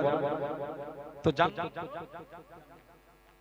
পৃথিবী অজান্নাতুল লিল কাফিরিন, কাফিরদের জন্য দুনিয়াটা জান্নাত সাদৃশ্য। জান্নাত কথা কি বোঝা যাচ্ছে? প্যারা নবী মুহাম্মদুর রাসূলুল্লাহ সাল্লাল্লাহু আলাইহি ওয়াসাল্লামের বিখ্যাত সাহাবী সাঈদ বিন আমির বললেন, ও ভাই ওমর ফারুক, মনে রাখো, আমি তখনও অমুসলিম, আমি ঈমানের কালিমা পড়ে মুসলমান হইনি। খোবাইব বিন আদি নামীয় একজন নবমুসলিমকে আমি দেখলাম, তার উপরে অত্যাচার। আমার বংশের লোকেরা জেলখানায় তাকে বন্দী করে দিল এবং খানা পিনা তার জন্য তারা নিষেধ করে দিল। কয়েক মাস অতিবাহিত হয়ে গেল। জেলের প্রহরীকে, জেলখানা দারোয়ানকে খবর নিতে পাঠানো হলো, যাও যাও যাও, খোবাইব বিন আদির অবস্থা কেমন দেখে এসো। জেলখানার দারোয়ান, জেলখানার প্রহরী এসে বললেন, এগো দুনিয়ার মানুষ, মনে রাখো, খোবাইব বিন আদিকে যে অবস্থায় জেলখানায় দেওয়া হয়েছিল, বর্তমানে তার অবস্থা অবনতি হবার দরকার ছিল। খাওয়া দেওয়া হয় না, পানীয় বস্তু দেওয়া হয় না, কিন্তু দেখলাম তার অবস্থার বেশ উন্নতি ঘটে গেছে। জোরে বলুন, তার অবস্থা কে ঘটিয়েছে? আল্লাহু আকবার বলেন। ওরা বলল, তাহলে তুমি একটু গোপনে ওর পিছনে তদারকি করো, ব্যাপারটা কি জানতে হবে। ব্যাপারটা খুঁজে দেখলো যে খোবাইব বিন আদি নামাজের সময় পানি পায় না, ওযু করতে পারে না, তায়াম্মুম করে, তায়াম্মুম না করতে পারলে এমনি দাঁড়াবে। কথা ঠিক বলছেন? কোন অবস্থাতে নামাজ, কাপড় নেই, অলঙ্গ অবস্থায় নামাজ পড়তে হবে। ঠিক বলছেন? তো উনি নামাজ পড়লেও আমি গোপন ভাবে ওনাকে তদারকি করতে গিয়ে দেখলাম, দরওয়ান বলছে উনি নামাজের সময় নামাজ পড়ে আর জেলখানার ছাদ ফুঁড়ে দেখি আঙ্গুরের থলি ওনার সামনে ঝুলন্ত। এতগুলো মানুষের আওয়াজ, এই সবাই একসঙ্গে বলুন সুবহানাল্লাহ। আর উনি আঙ্গুর থেকে তৃপ্তি ভরা খাবার খেয়ে নেন। জোরে বলুন, ওটা কোথাকার খাবার? ক্বালা ইয়া মারইয়াম আন্না লাকি হাদা। জাকারিয়া নবী বলেছিল, ও মারইয়াম তালা ঘরে বন্ধ করে দে, তোমারে রেখে গেলাম, অসময়ের সুস্বাদু ফল করতে কে? বাইতুল মুকাদ্দাসের পাশে মেহরাবে উনি থাকতেন। বলল, জানো না খালুজি আন্না লাকি হাদা? ক্বালাত হযরত মারইয়াম ক্বালাত মারইয়াম বললেন, এসব এসেছে কোথা থেকে? হাদা মিন ইনদিল্লাহ। জোরে বলে ক্বালাত হুয়া মিন ইনদিল্লাহ। উনি বললেন, খালুজি জাকারিয়া নবীকে বলতে ওনার খালু হয়, খালুজি এগুলো আল্লাহর পক্ষ থেকে এসেছে। ইন্নাল্লাহা ইয়ারযুকু মান ইয়াশাউ বিগাইরি হিসাব। তিনি যাকে ইচ্ছা করেন অপরন্ত খাবার আর রুজি দিতে থাকেন। ভরসা লটারি টিকিট, ভরসা বন্ধন লোন, ভরসা জুয়া, ভরসা কার উপরে? আমায় ইয়াতাআক্কাল আলাল্লাহ, যারা আল্লাহর প্রতি ভরসা করে। কোরআনের 28 পারা 17 পৃষ্ঠা, সূরার নাম সূরাতুত তালাক। আমায় ইয়াতাওয়াক্কাল আলাল্লাহ, যারা আল্লাহর প্রতি ভরসা করে, ফাহুয়া হাসবুহু, আল্লাহ তার জন্য যথেষ্ট হয়ে যায়। কোরআনের আয়াত, ওয়া আলাল্লাহি ফালইয়াতাওয়াক্কালিল মুমিনুন। মুমিনের ভরসা আল্লাহ ছাড়া কারোর উপরে হওয়া উচিত নয়। জোরে বলুন। ও ভাই, মুফতি সাহেব হুজুর কেবলা এসেছেন, আলহামদুলিল্লাহ বলুন। ছাড়বো। সাইদ বিন আমির বললেন, ওনাকে জেলখানা থেকে বার করে এনে বলল, তোমার কি চাও? তোমাকে শুলে চড়াবো, ফাঁসি দিয়ে দেবো। তো বললেন, আমি 2 রাকাত নামাজ পড়বো, 1 লোটা পানি দাও, ওযু করব। উনি 2 রাকাত নামাজ পড়লেন। প্রথম রাকাতের নামাজটা একটু লম্বা করলেন, দ্বিতীয় রাকাতের নামাজটা ভাবলেন যদি এত লম্বা করে পড়ি তাহলে ওরা ভাববে আমার মরণের ভয় আসছে। সুবহানাল্লাহ বলুন। শর্টে ছাড়লেন, ছেড়ে আল্লাহকে দোয়া করলেন, আল্লাহ আমার কোনো আফসোস নেই, 2-3 মাস যাবত আমার রাসূলের সঙ্গে সাক্ষাৎ হয় না। আমার শাহাদাতের পরে প্রথম সংবাদ দেবেন আমার হাবিবকে। যদি বলা যাবে না, তুলে চড়িয়ে দেওয়া হলো। সাইদ বিন আমির ওনার বিরুদ্ধে চতুর্থ নালিশ, ওনার তত্ত্বাবধানে লালিত পালিত অধীনস্থ লোকেরা বলেছে যে উনি অফিসে অচৈতন্য হয়ে যায়। তার জবাব দিতে গিয়ে বলেছে, ওমর ফারুক হুজুর, আমি অমুসলিম অবস্থায় আমার বংশের লোকেদের অত্যাচারটা দেখলাম খোবায়েব বিন আদির উপরে, শুলে চড়িয়ে দিয়ে ওনার ডান হাতটা কাটলো, দেখলাম খোবায়েব হাসছে। জোরে বলা যাবে না। এরপরে দেখলাম বাম হাতটা কাটতে হাতির গতিবেগটা বেড়ে গেল। ওরা জিজ্ঞেস করলো, তোমরা আমার প্রতি অত্যাচার করছো আর আল্লাহর দয়ার জান্নাতের উচ্চ থেকে উচ্চ মাকাম আমাকে দেখিয়ে দিচ্ছেন। জোরে বলা যাবে না। সাইদ বিন আমির বললেন, ও আমিরুল মুমিনিন, খলিফাতুল মুসলিমিন, মনে রাখো, না না না, ওই আমি তখন অমুসলিম ছিলাম, আমি তাদের অত্যাচারে পার্টিসিপেট করিনি, আমি তাদের সঙ্গে সংযুক্ত ছিলাম না। কিন্তু সেদিন তো ন্যূনতম আমার তাদের বিরুদ্ধে প্রতিবাদ করার যোগ্যতা ছিল, তাদেরকে ধিক্কার জানানোর যোগ্যতা ছিল, কিন্তু আমি তাদের প্রতিবাদ করিনি, ধিক্কার জানাইনি। কিয়ামতের মহাময়দানে আল্লাহ তাআলা যদি এই অন্যায়ের প্রতিবাদ করার না করার ব্যাপারে জিজ্ঞেস করে, আমি সাইদ বিন আমির ধরাশয়ী হয়ে যাব। হুজুর, আমি ইনস্পোদেশের অফিসে যাওয়া মাত্রই ওই চিন্তা আমার ভেতরে এসে যায়, আমি আল্লাহর জাহান্নামের ভয়ে, আল্লাহর কিয়ামতের দিনের ওই হিসাবের ভয়ে আমি অচৈতন্য বেহুশ হয়ে পড়ে যাই। একটু জোরে বলা যাবে না সুবহানাল্লাহ? একদল বলতেছে সারা পৃথিবীর লোক, বাংলার লোক কেউ বিরোধ করে না, প্রতিবাদ করে না, এদের এত চুল কই গেল? প্রতিবাদ না করলে ধরা পড়ার ভয় আছে না? না, কার থেকে প্রমাণিত? সাইদ বিন আমির। সব তথ্য আল্লাহ শুকর আদায় করে বলতেছি, বক্তা সম্রাটটা জীবনে চোখে দেখবে। কিতাব পড়তে হবে, কিতাব পড়তে হবে, হাদিস অধ্যয়ন করতে লাগবে। আলহামদুলিল্লাহ বলে। ও ভাই, শেষ কথা বলছি, তাহলে ওনার 4টে জবাব মিলে গেল না? জানের ক্ষতি করেছে আল্লাহ খোবায়েব বিন আমির, কি দেখতেছো ওখানে? হাত ক্ষতি হচ্ছে, বললো জান্নাত দেখালো আল্লাহ। বাম হাত কেটেছে, হাসির গতি আল্লাহ আলহামদুলিল্লাহ বলেন। তো ওরা কাফেররা জিজ্ঞেস করছে কি ব্যাপার খোবায়েব, তোমাকে আমরা তোমার প্রতি জুলুম অত্যাচার করছি, তুমি হাসছো? বলো তোমরা জানো না তোমাদের অত্যাচারের গতি যত বাড়ছে আল্লাহ আমার দরজা জান্নাতে জান্নাতে উচ্চ মাকামে পৌঁছে দিচ্ছে। জোরে বলুন। বিপদ আপদ মুসিবত ধৈর্য ধারণ করার দরকার আছে না নাই? আছে না নাই? চলুন চূড়ান্ত একটা হাদিস পড়ি। মুফতি সাহেব হুজুর কেবল এসেছেন, উনি আজকে সারাদিন পরিশ্রম করেছেন, শেষে আসুক একটু দোয়া করুন নাকি বলেন? অনেক কষ্ট করে সারাদিন, আল্লাহ শরীর সুস্থ রাখুন। চলুন সুন্দর একটা হাদিস পড়ি। قال رسول الله وقال علي بن الحسين زين العابدين إذا جمع الله الأولين والآخرين ينادي منادي। আল্লাহ পাকের বান্দা মনে রাখুন, তাফসীরে ইবনে কাসিরের ভেতরে সূরা বাকারার 155 নম্বর আয়াতের তাফসীরে হযরত আলী বিন হুসাইন যাইনুল আবেদিন বর্ণনা করেছেন, ইদা জামা আল্লাহুল আউয়ালিনা ওয়াল আখিরিন, যখন সমগ্র পৃথিবীর পূর্বের এবং শেষের মানুষগুলোকে একত্রিত করা হবে, ইউনাদি মুনাদি, একজন ঘোষক কিয়ামতের মহাময়দানে ঘোষণা দেবেন, আইনাস সাবিরুনা লিয়াদখুলু আল জান্নাতা ক্বাবলা আল হিসাব। একটু জোরে বলুন সুবহানাল্লাহ। প্যারা নবী মুহাম্মদুর রাসূলুল্লাহ সাল্লাল্লাহু আলাইহি ওয়াসাল্লামের একজন সাহাবী আলী বিন হুসাইন ইবনুল যাইদিন তিনি বললেন, ইবনুল যাইনুল আবেদিন বললেন, কিয়ামতের মহাময়দানে একজন ঘোষক ঘোষণা দেবে, আইনাস সাবিরুনা, ধৈর্যশীলরা কোথায়? লিয়াদখুলু আল জান্নাতা, তারা যেন জান্নাতে প্রবেশ করে যায়, ক্বাবলাল হিসাবি, আল্লাহ তাআলা হিসাব নেওয়ার পূর্বেই। জোরে বলুন, হিসাব নেওয়ার পূর্বেই যেন জান্নাতে চলে যায়। তো মানব জাতির ভেতরে ফায়াকুমু উনুকুম মিনান নাস, আর তাদেরকে ফেরেশতারা জিজ্ঞেস করবে, ইয়া ইলা আইনা ইয়া ইবনা আদম, বলবে ইলাল জান্নাত। সুবহানাল্লাহ বলুন। ফায়াকুলুন, তারা বলবে তোমাদের কি হিসাব হয়ে গেছে, হিসাবের আগে জান্নাতে যাচ্ছ? বলবে হিসাবের আগেই আমরা জান্নাতে যাব, কারণ